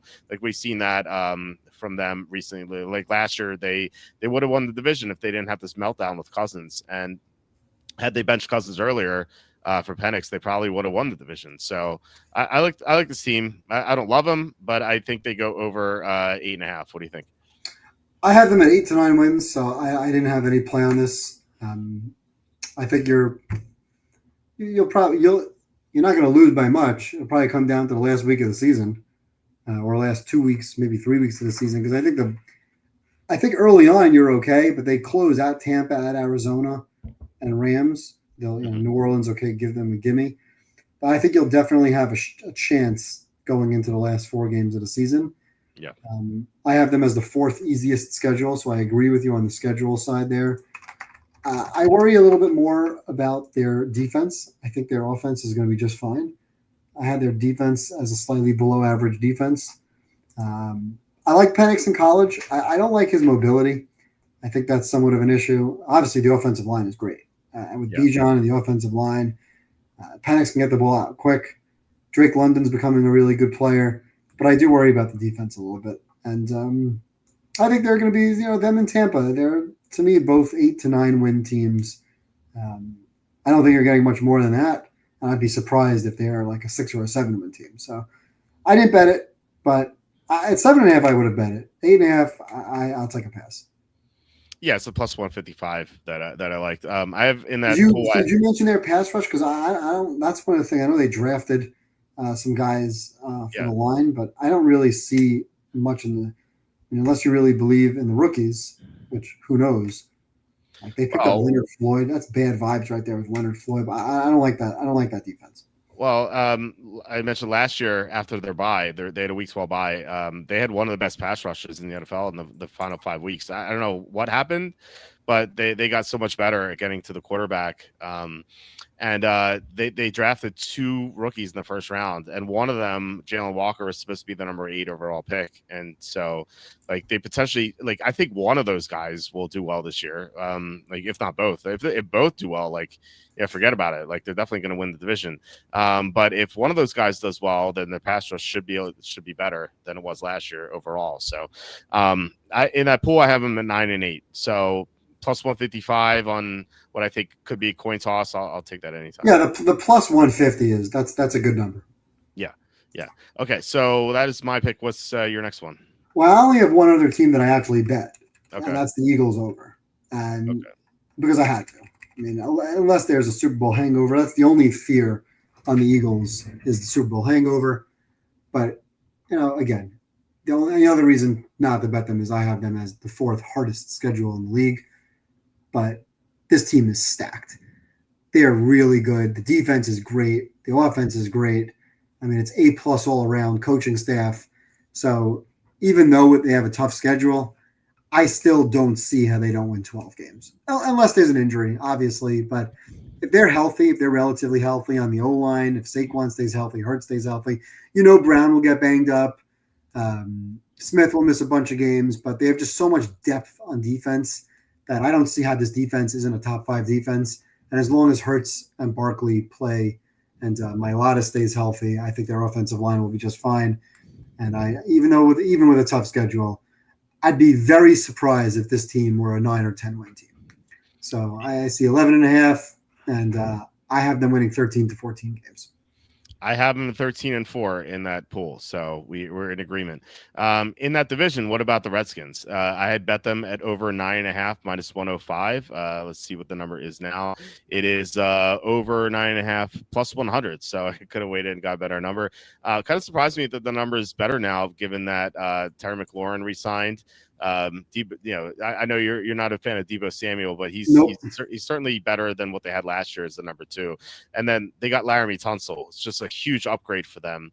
They also signed Von Miller, who's like obviously past his prime, but he can give them like 15 to 20 good snaps per game and provide leadership in the locker room on the defensive side. And Jaden Daniels is going to have experience now. I really like this Redskins team. I know some people in the chat will disagree, but what's your take on them? Yeah, I like the Redskins also. I have them winning 10 games, so I agree with you on the over 9.5. I would worry about the defense. I know Von Miller is a signing, but he's an old player. He's gonna split time. Javon Kinlaw is a bust. They picked him up. Obviously, Lattimore I thought was a great addition midseason, but he's always hurt, so that's something that would scare you. Frankie Louvu continues to be a great player. Bobby Wagner provides leadership, but defense would scare me a little bit. I know everyone's talking about regression. We were on the Redskins last year from the minute you and I started doing a show together. Yeah. Obviously, I like Jaden Daniels coming out of college. I bet him every single week with LSU, and it was more of like a fun thing to bet on. I call him Cousin Jaden. We share other than the S at the end of his name. My family and I refer to him as Cousin Jaden, and he's fun to watch. So it was fun to bet on them early on, and then it became like a running joke. Like, wait a second, this team's actually pretty good. And right away, I think it was week 4 or week 5, I got over 8.5 wins. So that was very exciting. And then I took over 9.5 wins, and I think I told you I was going to come back and take the under at some point, which I never did. And then I bet them every single week in the playoffs, including against the Lions, which obviously we won. And I bet them against the Eagles, which I lost. But I'm a big believer in this team. I don't believe in the regression. I think the offensive line will be better. But I do worry about the defense, the age of the defense. But like I said before, when it comes to team like Cincinnati, if you have an offense and you're able to move the ball and you're aggressive, their coach is aggressive, you have a running quarterback, I think that this team is going to win probably 10 or 11 games. They can certainly challenge the Eagles. I just don't think they will this year. I think the Eagles are a more complete team. The Eagles are a more veteran team. They have better players pretty much up and down the roster. They're better coached. I don't think Washington is on that level yet. I have Washington number 10 in the league. I think I see you have them at 5. So I think that's a little rich, but I could see where you're coming from, and I have them winning exactly 10 games. So I would agree with the over 9.5. Yeah, in that pool, I have them at 13-4 as well. So that is the difference here. You having them 10th, I have them 5th. They have a tough schedule to open. There are some tough road games in their first 5 weeks. At Green Bay on a Thursday night, at Atlanta, at Chargers. Maybe they're not called tough games, but these are games. They're not going to be 7-point favorites in those games. They're a 6-point favorite in game 1, and we talked about the spoiler alert earlier. I like the Giants in week 1 with the points, and that's simply because of the Redskins defense. So it wouldn't shock me if the Redskins lost that game. Now, I don't think they will, and it's probably going to be one of my 5 survivor picks. Although, like I said, as far as saving teams, Washington, I think, plays a Christmas week game. Is that right? Is that considered a Christmas week game?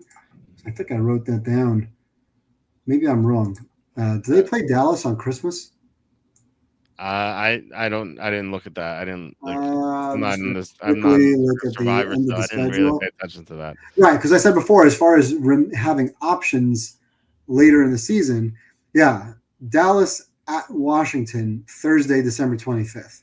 So the reason why I potentially would not take Washington and maybe save myself an upset is because I want to have options down the road.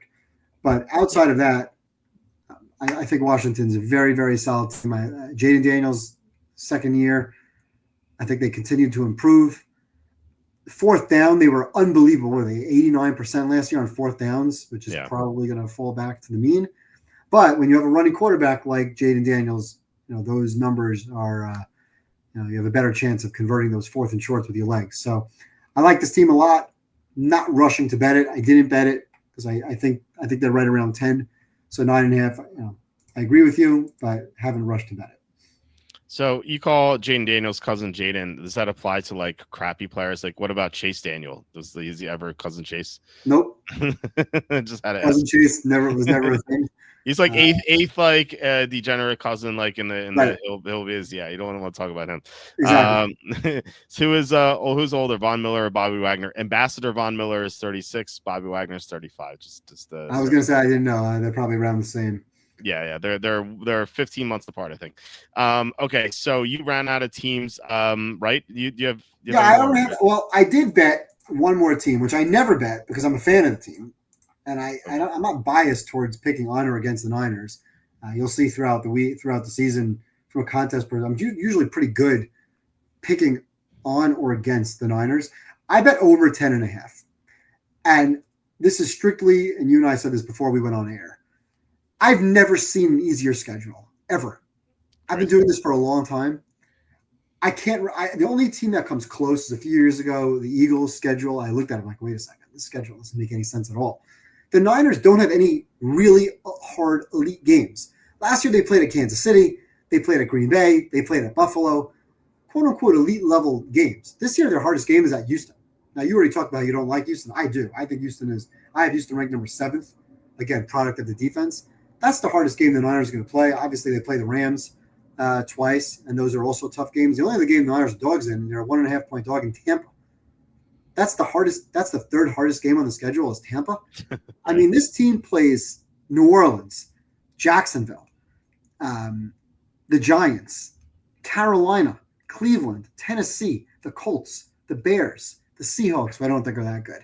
I mean, just week in, week out, they get layup after layup after layup. Now, the problem is, and I said this last year when we had success betting against the Niners, is the coach doesn't know how to hold leads.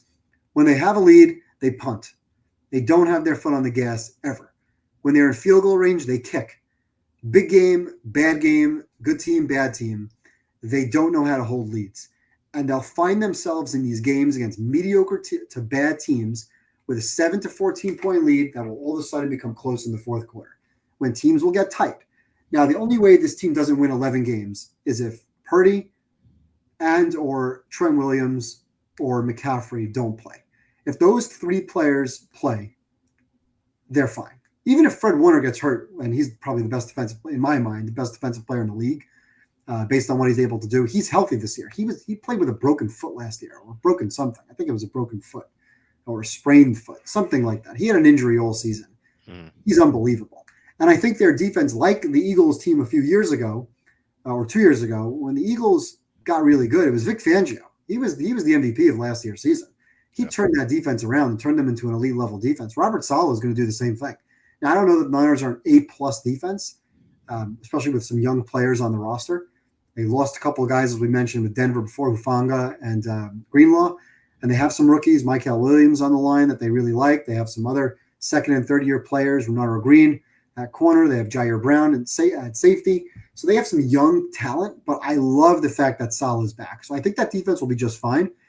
As long as Trent Williams is there, that left side of the line is fine. Dominic Puny, a Jayhawk, the right guard, he was unbelievable last year. People don't talk about that. I do worry about the center, which is important in his own blocking offense that Shanahan has, but he has a tendency to coach up the offensive line. And this schedule is such a joke that how does this team not go over 10.5 wins if they're healthy? Now, we'll talk about in week 18 or week 19 how overrated the Niners are, because I don't think they're that good of a team. I have them number 9. So maybe they're in that 9 to 12 kind of like B-level team. They're certainly not an A-level team, but they might win 13 games just by product of the schedule, be a 2 seed, and get roasted in the first round of the playoffs by a team that's actually good, or second round of the playoffs by a team that's even better. Like I have them losing to the Lions in the second round of the playoffs, but it wouldn't surprise me if they squeaked into the playoffs being an 11, 12-win team by product of the schedule and just not being as good as their record. So I did bet the Niners over 10.5 wins because the schedule is the easiest schedule I've ever seen. It is. It's super easy. And that 272 poll, I have them going 15-2. I'll take 15-2. Yeah. They started a 14-0. I didn't even realize. I looked after week 15. I was like, oh my God, I haven't 14-0. Like, how this happened? That is how easy the schedule is. Like those quote unquote tough games at Houston, at Tampa. I have them winning those games. I don't think those teams are that good. So it is so easy. It just like almost seems too easy. It seems like this is kind of like it's unfair. It's so crazy right. how the Giants have a fourth place schedule and have the hardest schedule in the league, and the Niners have a fourth place schedule, and just they're playing college teams throughout the team. It's crazy. Yeah, it's really I love it. I love it. Yeah, I mean, no, enjoy it. Before we move on to another team, I have one big one left here. Actually, yeah, I only have one left. Would you I don't know, like if you do fantasy, but if you did fantasy, would you advocate drafting Christian McCaffrey in the first round? So I do a fantasy league with family members, which is a free league that we just do for fun, and I would if McCaffrey is healthy. That's the question. That's the question. Yeah. So if you believe that health, if you take the health off the table, they don't have any receivers. He's the receiver. He's the guy that had 20 touchdowns 2 years ago because he's the guy in the red zone. They were horrible in the red zone last year. They were great in the red zone 2 years ago. He's the guy that takes those 5-yard screens and turns them into 15-yard touchdowns. He's the guy that gets all the carries near the goal line. And they just signed Brian Robinson Jr., who I can't stand, who is a goal line bust. Every time I feel like that guy's on the 2-yard line, he gets tackled for a loss. McCaffrey is a monster in the red zone. So as the Niners move the ball, he's their go-to receiver, and he's obviously the bell cow running back. So if he's healthy, he's a top 4 or 5 player. He's definitely certainly a top 4 or 5 running back. And there's not a lot of great running backs. There's a lot of great receivers. You don't have to go, if you're in a league that's a round by round, not an auction league, there's a ton of receivers that you could take in the 3rd, 4th, 5th round and get some real quality. I mean, outside of Chase and maybe Jefferson, to me, there's not a real difference between number 3 and number 12. But there's only 4 or 5 running backs that I would want to take early. Besides for Gibbs, Bijan, and Saquon, maybe Genti, those top 4 or 5 running backs are definitely first-round caliber plays. But if you believe that, hey, McCaffrey had 1 year where he was healthy 2 years ago. Outside of that, he's been hurt pretty much every year. He's coming off Achilles injuries in both legs, knee injury as well. The offensive line is probably not as good as it's been. Everybody's getting a little bit older, and they don't have a lot of weapons. So if you don't believe the Niners' offense is that good, then you don't draft him. But if you believe they're healthy and you believe that the schedule is what we just said it was, McCaffrey's going to have a monster year. Yeah, I mean, I'm obviously worried about the health. I mean, and Shanahan's not good at sitting him. Like, there was no reason for him to be in some of these games. Like, there were games 2 years ago where it was like, get him out of the game already. Just they're going for a record. They want to get 17 games in a row, 18 games in a row with a touchdown. Just get him out of the game. You're up 38 to 17. There's no reason for him to be in some of these games. Yet he's still getting carries at the end of the game. So I would definitely – I believe he's healthy. He's still how old is McCaffrey? He's 29. He's got 1 or 2 more years left. Yeah, I worry about the chronic Achilles tendonitis that he has. Like that could always pop up. Like he could be great for 6 weeks and then that kind of comes up again and then he's out for 4 weeks. It's like I really worry about that. It's just such a big risk. Yeah, the reward's there, but you said, I mean, if he's healthy, yeah, sure. I mean, he's gonna be great, but if he's healthy, that's the question. So here's what you do: you draft him in the first round, and you bet his rush yards under. Yeah. The minute he gets hurt, you win your bet. I won that bet last year before week 1 even started. Yeah, I mean that is good on there. I should look into that. But anyway, I mentioned I have one more here. It is my favorite team this year is the dark horse Super Bowl sleeper, and is the Vikings. Their over under is looks like 8.5. I mean their over is 8.5 minus 125. It's 8.5 minus 125. I bet that. I bet 8.5 minus 104. And that was earlier in the offseason. And I also bet the alt over 10.5 plus 215. It's 220 here. I love the Vikings this year. I think their roster is phenomenal. I look at just take quarterback away. I think they have a top 3 roster in the NFL. They made some big upgrades to the offensive line. They got those 2 Colts guys I was talking about earlier, plus the first round pick Donovan Jackson. They still have good running backs, Aaron Jones and Jordan Mason as tag team there at running back. Justin Jefferson still a great receiver. TJ Hawkins is going to be healthy this year, and they have Brian Flores defensively, who's going to coach up their players. Kevin O'Connell is a fantastic offensive guy. He had Sam Darnold playing at a Pro Bowl level. Like this time last year, the Vikings over under was 6.5 because no one trusted Darnold, and then Darnold goes on to play like a Pro Bowler, even though Christian Darrisaw was out for the second half of the year.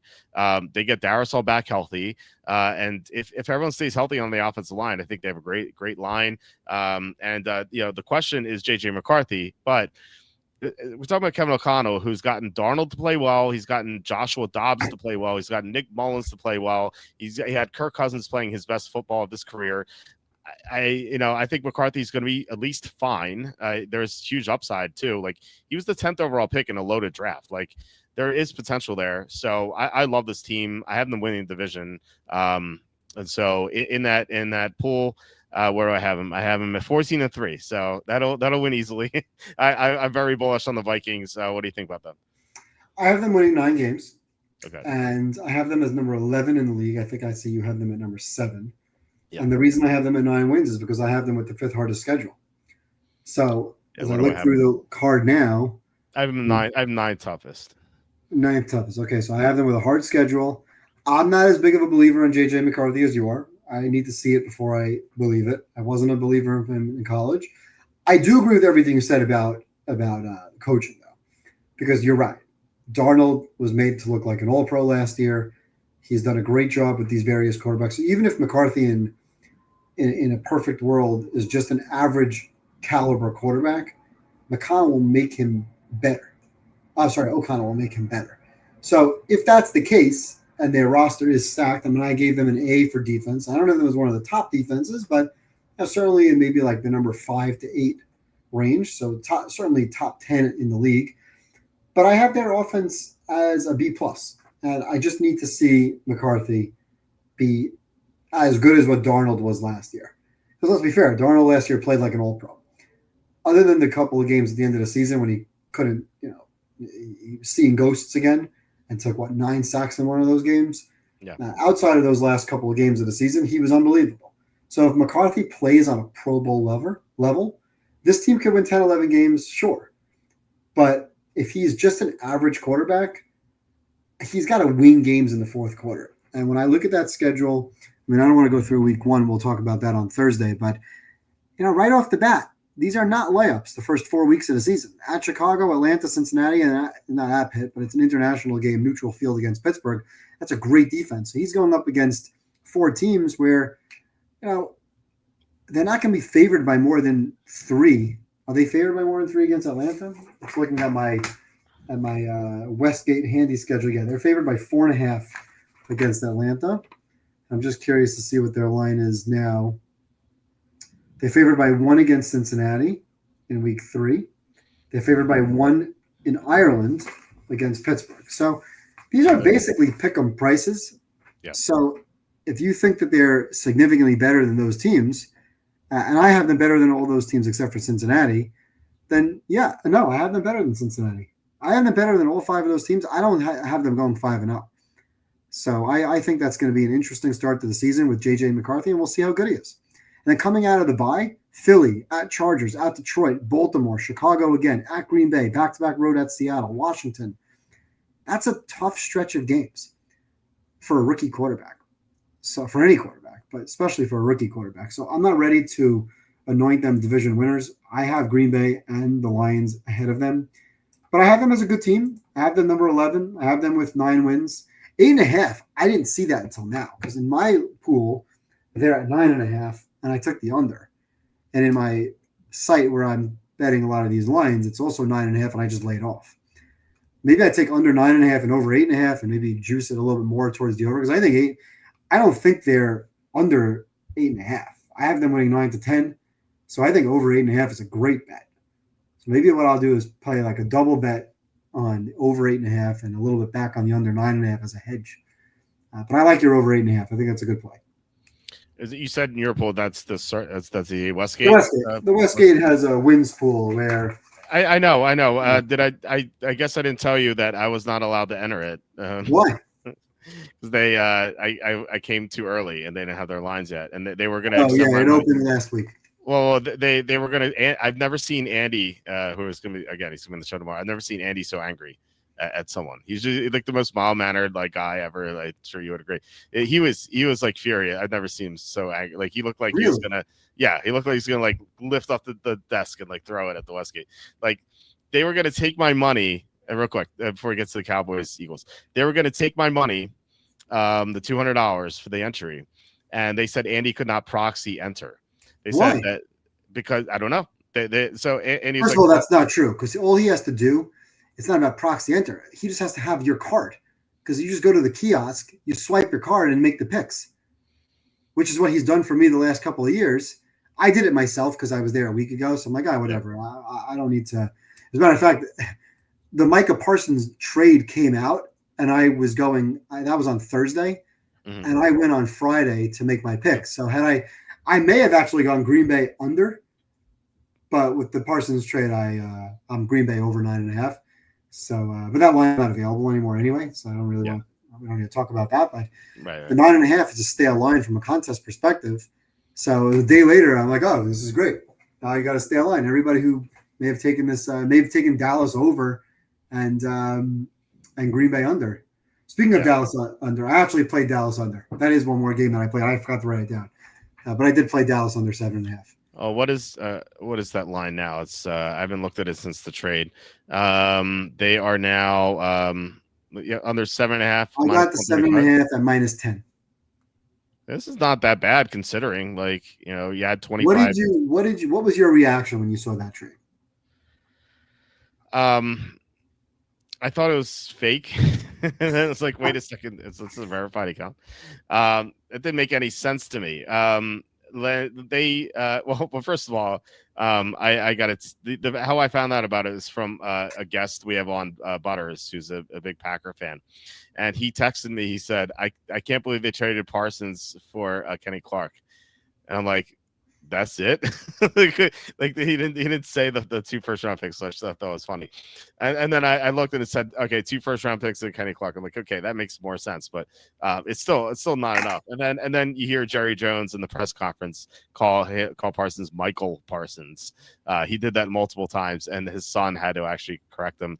This reminds me, I don't know if you agree or not, but like this reminds me the late stages of Al Davis with the Raiders.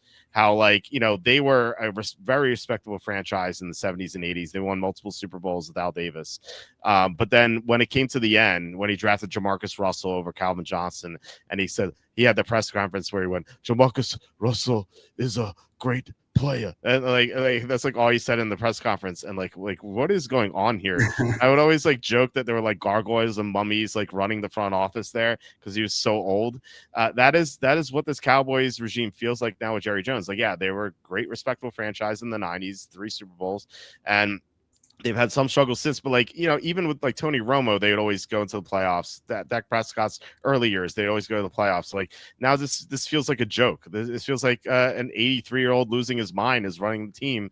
And he's never going to relinquish it unless like he has to go into like, severe care or something. But really what he should do if he loves his team, even if he doesn't want his son to take over, which I wouldn't, like, he should hire a real GM to run things because he's an 80. Right. It's not going to happen, but an 83-year-old should not be running anything at this, like, we have some super chats here at the so first of all, Slew with the 555, you two are showing such good knowledge and working too hard to go without a super chat on behalf of us in the chat. Many thanks so much, Slew. And then Armac with the $20 super chat. Thank you so much, guys.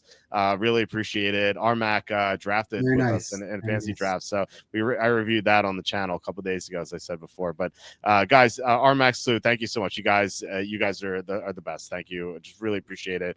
YouTube ads pay nothing. I say this all the time. It's true. YouTube ads pay nothing. So this will like octuple like whatever we're gonna normally get. So really appreciate it, guys. Well, hopefully we'll get some people to bet Dallas under wins. That's looking Dallas in general.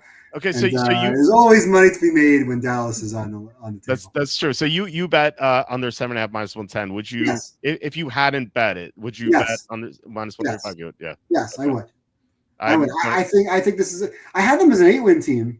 See, I think. Listen, Parsons is a great player. He's one of the few defensive players that are real game changers, right? You had Aiden Hutchinson, Watt, Garrett, players like that really mean a lot. But how much do they really mean to the line on a given basis? 1.5 points? Not much. But to me, I think this is more than the individual that he's worth like a point and a half to the line. It's more like you're signaling to your team. And I've heard a lot of people that have said that he's a problem in the locker room. I have no idea. I don't have any inside information on Dallas. I don't know anybody affiliated with the team. There are a few teams that I do know, but Dallas is not one of them. Do they hate him? And therefore this team bands together and the defense comes to life? I just don't see it. I think it's a signal to your team that you're kind of like folding for the future. Yeah. And I don't like that vibe at all. And on the flip side, I think it does exactly the opposite for Green Bay. I think he makes Green Bay maybe a game or two better. But it signals to your team like, hey, we're not afraid to pay somebody, which is, by the way, an absurd amount of money in your cap space for a defensive player. But they're telling your players, we're going in this year. We believe in you. And I think that vibe that you create in the locker room is powerful. And I think that leadership that he'll provide will make guys around him better. So Dallas loses that leadership and making guys around you better. And Green Bay gains it, even if he's not at 100% early in the season, which I don't think he is. So I just think that the mindset of the team just changes. Green Bay, to me, becomes an elite team. I didn't have Green Bay as an elite team. I had them like in that 13, 14 range. Now I have them at 8 and maybe up to 6. We'll see how weeks 1, 2, and 3 go.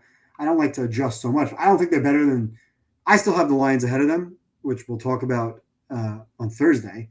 But I think this makes them an elite-level Super Bowl caliber team because I think it makes the defense that good. He's that good of a player, and he's going to make guys that much better around him. And Dallas is just a fucking joke. Yeah, I'm going to miss Mike McCarthy and Dallas in the playoffs because they're not getting there. And I'm going to miss betting against them, whether it's backup quarterbacks that we can bet against or playoff Cowboys that we can bet against. It was great. And the Niners played this team like every year. I loved this game. Every year I look forward to some comedy at the end, whether it's Zeke Elliott playing center or Dak just running a QB draw with 20 seconds to go on the clock without a timeout. Just comedy with McCarthy on a Thanksgiving Day, fake punts from your own 20-yard line, just one game after another. So I don't like Schottenheimer. I don't think he's a great coach. He's certainly going to be an upgrade over what they have, but I think the team is a laughing stock. It's a shame because I love CeeDee Lamb. I wanted the Niners to draft CeeDee Lamb. I loved him in college. I think he's an unbelievable player, but that team is such a clown show. That it's a shame. I have them in the low 20s now, and they're going to win 6 games. Go bet the under 7.5 and laugh to the bank. They, according to my numbers, they have the 3rd toughest schedule in the NFL. And that maybe that's why in that pool that I was talking about, I have them at 3-14. These extremes are unbelievable. I know. Look, the Cowboys win 3 games. I'm just going game by game here. I'm not like trying to project records or anything. This is just my instant reaction on each game. So look, if I have a team at 3-14, I absolutely have to bet them under 7.5, no matter what the juice is. It could be like -500. I'll still bet it, but like obviously not. But like still, I think that -135. To see it only move 25 cents is ridiculous. I wonder if there's a better number out there now. But I mean, I'm going to look. I'm going to bet it tonight. It didn't even like dawn on me. Numbers? What's the 6.5 number? Right here. So they're under 6.5 is +120, under 5.5 is +210. If I want to, my 3-14 number is true. What is the no playoffs? The playoffs is to the left. What's the no playoffs? Let's see. I think maybe we shift over to this a little bit. To miss the playoffs, the Cowboys are -355. That moved a lot. Yeah, that moved a lot, but the win totals did not move at all. The Cowboys not to make the playoffs. I bet Cowboys no playoffs. What did I get this at? Divided by. I got it at -235. Now it's at -3. Wow. Yeah, they moved $1.20, whereas the under 7.5 moved 25 cents. How does that make any sense at all? So got it. if you want to, do you have any other win totals that you want to discuss? Because I think for the most part, the rest of the games are really lined properly. I don't have a strong opinion either way. I will say these are, I think everybody, if you're paying attention, write down these win totals now. Print it out somewhere and just file it away. Because as the season progresses, these totals will move. And there's huge advantages to take as you see games coming up that are, I have a stretch of 3 very winnable games, might be a good opportunity to take a team over, or vice versa. This team is now playing, who did I mention before as like the Eagles back-to-back? Was that the Giants? The Giants play Eagles at Denver, at Philly, San Francisco, at Chicago, Green Bay, at Detroit. So they have a crazy stretch starting in week 6. So if the Giants start out hot, maybe they do, maybe they don't. I have them starting out like 1-4, but that's besides the point. But if the Giants start out, maybe they start out 3-2. Take the Giants under right then and there. Yeah. That's a great opportunity. We said this last year with Pittsburgh. Pittsburgh had a brutal stretch last like 7 or 8 games. And just wait. They're winning games. They're 6-2. Their things are looking good. And then boom, they can't win a game, right? They just completely fold because they're playing a tougher schedule. So the books adjust these numbers, and now you have a great advantage. Cincinnati was a team kind of gone the other way. They started out really poorly, and they needed to win a bunch of games to keep their season alive. The game is on the line, the season's on the line, backs against the wall. So write down these win totals, and there's advantages that you can take based on schedule and based on how a team looks early. Remember the Saints last year, weeks 1 and 2, put up like 40 points a game, didn't win a game after that. So look for that weeks 1 and 2 where you have some of these opportunities with don't overreact to weeks 1 and 2 or 3. Upsets will happen. But in week 12, we're going to look back. It's like, you remember when the Saints were favored by 6 over New Orleans? How is anybody favored by less than 10 against New Orleans? Just, random example. But there's opportunities to take later in the season, especially with FanDuel with win totals. But I wanted you to go back to the playoffs. Because I think real fast before I do that, I'm going to give an honorable mention to the Steelers over. This is they're over 8.5 plus 105. This is my father-in-law makes one bet every single year. When I go to Vegas, he's like, put money on the Steelers over. He wins every single year, like by the hair of his chinny chin. But like he always wins by like 1 game, and it always gets there. Yeah, I have them winning 8 to 9 games with a lean towards 9. So there you go. Yeah, Tomlin always in my pool. I am a 10-7 somehow. But yeah, Tomlin always gets there with the winning record, and that's what he needs here. So that is a small bet you can make if you want to follow what my father-in-law is doing here, and he's just like profiting every single year. He hasn't lost yet. So. And real quick here, do you see the FanDuel contest doing 2.7 million? All entries that do not cash in this future contest will be fully refunded in the form of DFS only site credit. I have not seen that. I guess that's on their DFS site, I suppose. But I haven't seen that. I'll look into it though. That's pretty cool if they are doing that. All right, so let's go to playoffs. Playoffs, as you said, So here, I generally don't look towards these top teams. I look towards the bottom teams. And now I see Cleveland. Where we're going to make the playoffs? Yeah, to not make the playoffs. I see some of those lines have moved dramatically. I think I told you before, I was packaging the Browns and the Saints, which were minus 1,200 and minus 1,300. The Giants were minus 16. Now they're minus 950. Okay, so that's becoming a little more realistic. Yeah. But if you start packaging, like throw in the Cowboys, right? Throw in Miami. Where's Miami in there? Minus 265. Oh, no, I don't like the Colts. I think you said you had the Colts down at like 4 wins. Yeah. I don't like the Colts. Throw in the Colts. Throw in the Panthers. We didn't talk about the Panthers. That's another team, by the way. I bet the Panthers under 6.5. I don't want to go back to the win totals, but I don't have the Panthers being any good. I have them literally like neck and neck with Cleveland as one of the worst teams in the league. But anyway, you throw in those teams. How many teams is that? What is that? 6 teams? 7 teams? Seven teams. We have the Saints, Browns, Giants, Cowboys, Dolphins, Colts, and Panthers. So the team that would scare me there, I mean, I hate to say it, is probably the Giants because I think they're better I think the Giants are better than what their record will be based on the schedule. I do not see the Cowboys, the Colts, the Dolphins, the Panthers, the Saints, or the Browns making the playoffs. The Raiders, I think, could win 9 games, sneak in. The Titans, now you don't like the Texans. The reason I wouldn't put the Titans in there is because they could maybe be good and win the division in a bad division. Yeah. Right. So, I mean, what if you add the Titans? I'm just curious what the odds would jump to. Plus Okay, 520. not dramatic. I don't think that's really worth an extra dollar. Okay. But this is a 4-1 bet. Yeah. This is a good bet. This is a very good bet. I don't like any of these teams to make the playoffs. Now, we're not getting frisky with teams like the Bears, who could certainly – I think the Bears are going to be better than their record. I have the Bears as an under team, again, because of the schedule, because of the division. I think the Bears are going to be much improved. We don't have to talk about why. We all know why. I think that but I wouldn't put the Bears in a bet like this. I wouldn't put any of those other teams in a bet like this. I could see any one of those teams making the playoffs. The Pats, who are not going to be that good, but will be better. I love Vrabel. I think Vrabel is going to be a great coach, but I don't see this team making the playoffs. But can they sneak in? You know how they sneak in? If Josh Allen gets hurt, that's how the Patriots sneak in, right? They win the division with 9 wins because Josh Allen got hurt in week 3. I wouldn't necessarily throw any of these other teams. Flyers doesn't make sense for me. I'd rather get lesser odds and just bet more. So I'm getting 4-1. This is a fantastic bet. Yeah, I think so too. It's hard to envision any of these teams make the playoffs. Like the only thing that like worries me is that the Panthers have such an easy schedule, but I just think they suck.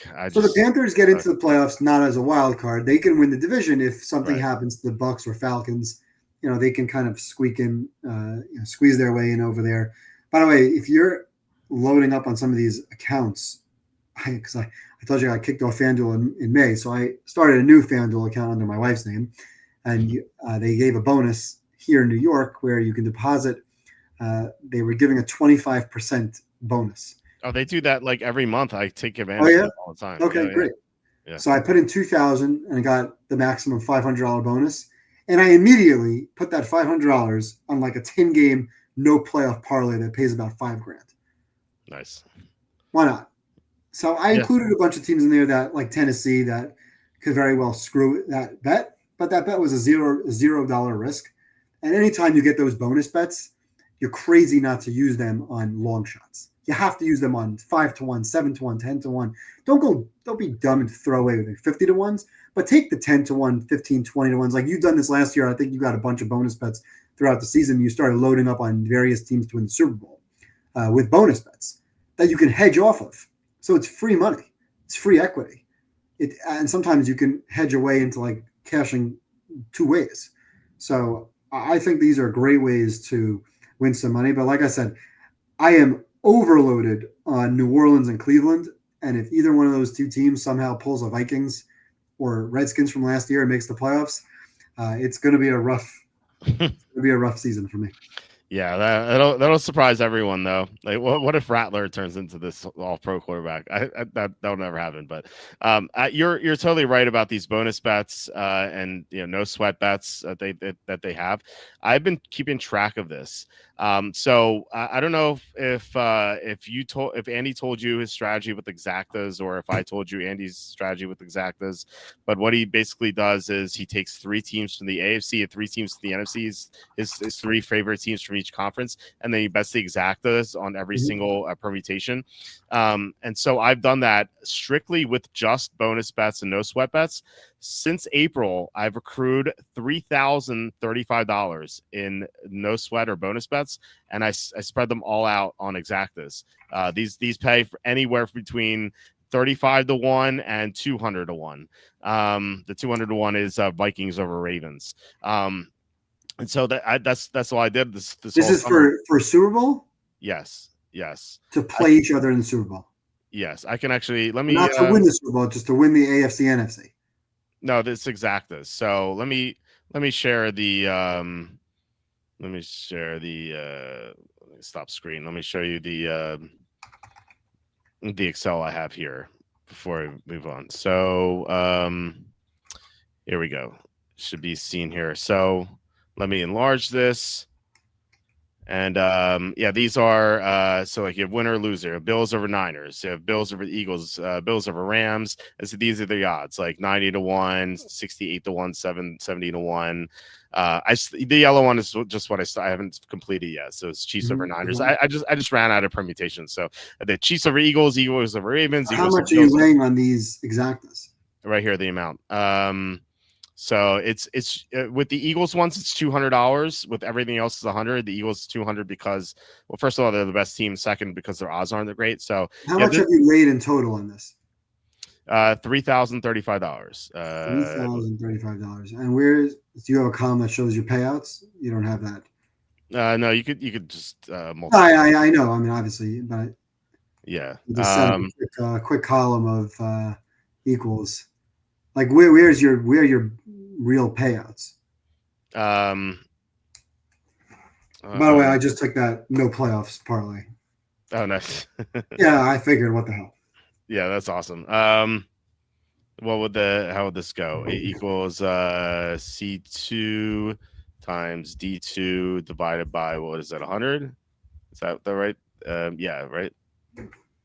It's so $10. It's 69-1. Right. It's not. It's divided.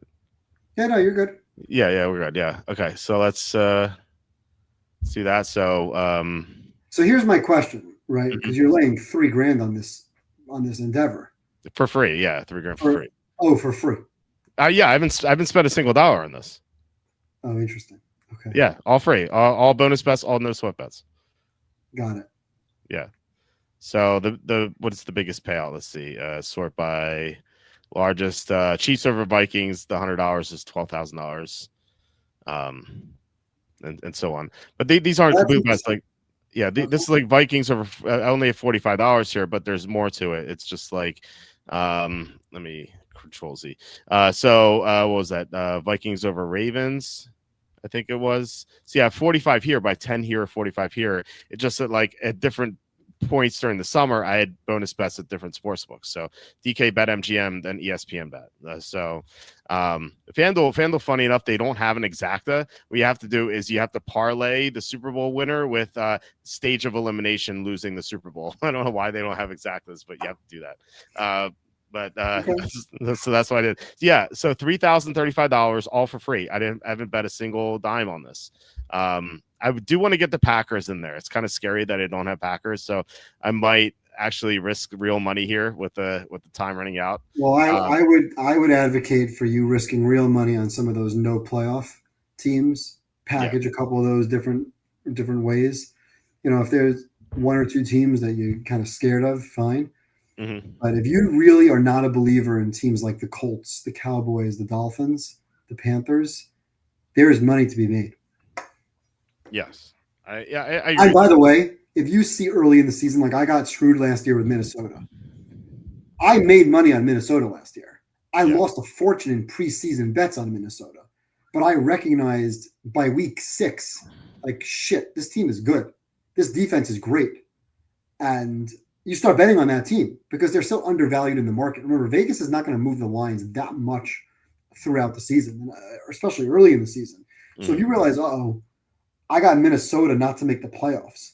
This team is going to win 10 games. I actually told a friend, somebody who's a Lions fan, after like week 4, I'm like, you better watch out for the Vikings. He's like, yeah, okay, funny. I'm like, no, this team is good because after week 2, they killed the Niners and they killed the Texans. Yeah. Like, this team is actually really good. Brian Flores is doing good things with this defense. We can't name half the defense, but they're playing great. And if Darnold looks like, it's like, Darnold's going to turn back into a pumpkin. Okay, he did in week 18. But until then, he was an all-pro. So if you recognize that early, I'm getting murdered on preseason Vikings no playoffs bets. But I'm going to make money week in, week out betting this team as a value play. So if I were to place I haven't gone through the exact spreads. And the AFC is easy for value. AFC is easy. Chiefs, Bills, and Ravens. Yeah, you're going to package Chiefs, Bills, and Ravens. And in the NFC, I mean, for me, I would package more of the Eagles and the Lions. For me, it was Eagles, Redskins, and Vikings for me in the NFC. Listen, I see there's a bunch of comments. The point is, if you're using free bets, bonus bets, this is a fantastic way to get equity out into the market, because as you get into the playoffs, you'll cross off the teams that don't count for you anymore. And now you'll have a couple of things, like all of a sudden you might have some long shots in there that pay a couple $1,000s. Like I've done that with no playoff teams, and I have significant exposure using free bets where I don't have any exposure, but I have free bets that pay. One of my bets pays here $37.45. Another one of my bets pays $49.60. I just took a bet now that pays $1,000. So if there are games where I see a team down the road where, I need this team to, let's say we're in week 16, I need them to lose one more game, I can start betting on that team in week 16, thinking, all right, if they lose this game, I win the bet, and I'll, kind of hedged, and I'll lose the play on the week. But if they win that game, now I still have two more opportunities to win my bet, and I just covered some of my bet with a winning play on Dallas in week 15. Well, who's Dallas playing in week 15 for argument's sake? So Dallas plays the Minnesota. So if, let's say, Minnesota and Dallas are kind of vying for that last wild card spot, and I'm heavy on Dallas no playoffs, I need Dallas to lose that game.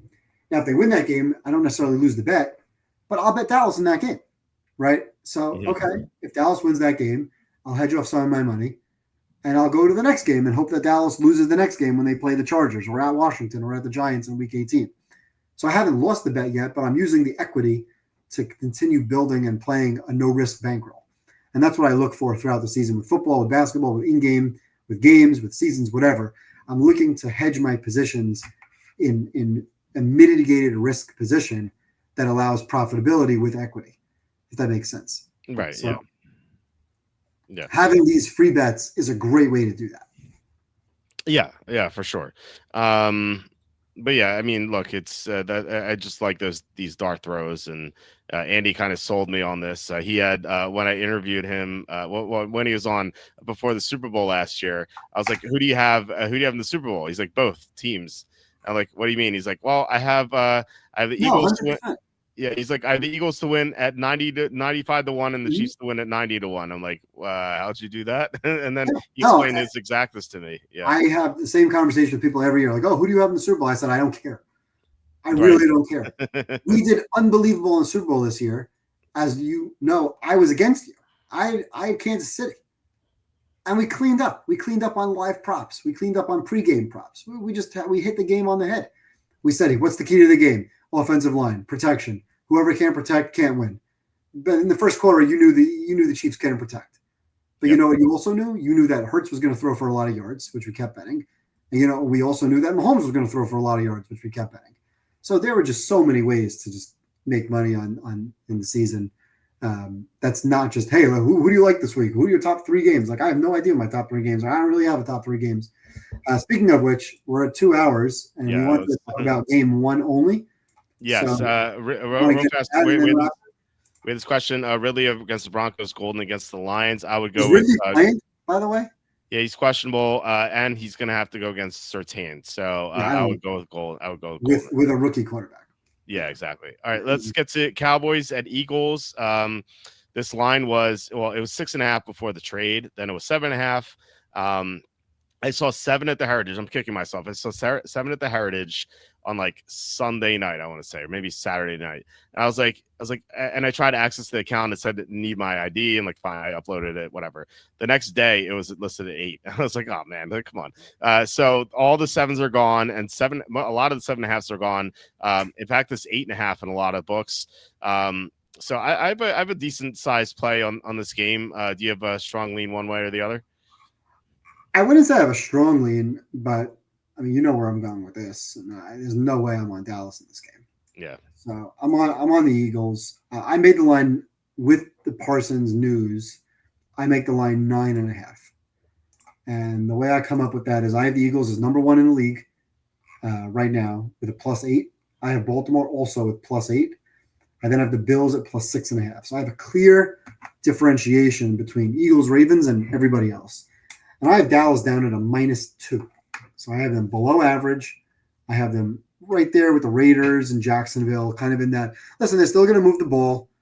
Even with a bad offensive line, they're still going to be able to score points on the season I'm talking about. In this game, I don't see how they protect on the line of scrimmage, and I think the Eagles will keep their foot on the gas. So I have this line close to 10. I think the Eagles will win this game by double digits. I do worry a little bit about a backdoor, which is why I don't rush to bet games at 9.5 or 8 or whatever that line is, because I don't need to get burned on a backdoor cover. I'll live bet it as I see the game going on. I also like to live bet team total overs and unders. So I think if you were watching last night the TCU Carolina game, which I think a lot of us were watching and laughing, I was live betting TCU over. I was like cackling when they got a fumble that returned for a touchdown, and it was a pick in there. It was like just I was going to play a plus 650 that they get to 50 points and then missed it. And then, of course, they didn't get to 50 points anyway. But that's where I would play this game. Like, I'd be live betting the Eagles. If I see they just, Dallas can't move the ball, they can't protect the quarterback, Dak looks like a shell, there's really not much going on, and the Eagles have their foot on the gas, I wouldn't mind live betting Eagle team total overs versus -8. Because if I'm betting Eagle total points, I don't care about a backdoor. There is no backdoor. It's Eagles are scoring or not. And we know that in the fourth quarter of some of these games, Saquon will get a ball and bust one. The question is, when do they take him out? So we'll see if that's something that they do this year. Of course, they didn't do that last year. But I lean to the Eagles, -9.5. We talk about the contest. I don't see a scenario where we're going to take a Thursday game. I think we talked about this for many reasons why. Unless it's like Thanksgiving, there's multiple games and we like all of them. So I think from this show's perspective, we'll have a great conversation about lines and about contest picks. So if there's ever a week where you say, hey, that Thursday night game is my favorite game of the entire season, I don't like anything else, and I know that's going to go in there, maybe we have a conversation, although I would still tell you probably not. No. But that being said, I'm on the Eagles laying the points, but not a bet to make. I have the Eagles for a couple units. Feels like they match up very well against Dallas. Like, Dallas can't stop the run, and that's what the Eagles do best on offense. Not just with Barkley, but Hurts too. Their linebackers are missing their top player. Overshown is injured. Trayvon Diggs may not be 100%. So they have all these issues on defense, and they're missing Parsons. So I already didn't like their defense very much, and now it's a lot worse. So I just can't see them stopping the Eagles. And then on the other side, Dallas's offensive line's in shambles. They have multiple injuries. The Eagles have a great pass rush. Feels like they should just be all over Dak, and really when you have a great defense going against a one-dimensional offense, just feels like such a big advantage for them. Like, the Cowboys can't run the ball, so the Eagles don't even have to worry about that. So they can just tee off of Dak and whatnot. I think this could be an ugly game, kind of like the Lions-Cowboys game last year, where the Lions just stomped all over them, even when Dak was healthy.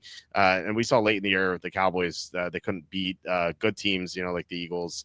They got crushed twice, but that was without Dak. But they had Dak against the Lions, and they got destroyed. And I think this could be similar.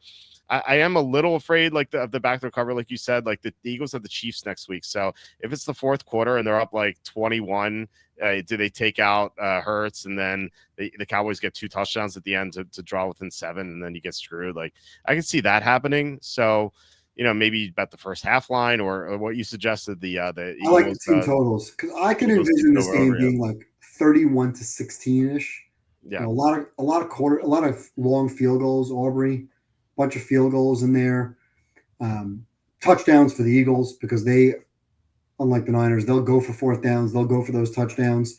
So I could see a 31-16. The question is, does that become 38-16, or does that become a 31-22, right, something like that, and then all of a sudden the back door? Because that's what's going to happen, right? This line's going to close 9, and it's going to be 31-16, and they're going to score a touchdown to make it 31-22.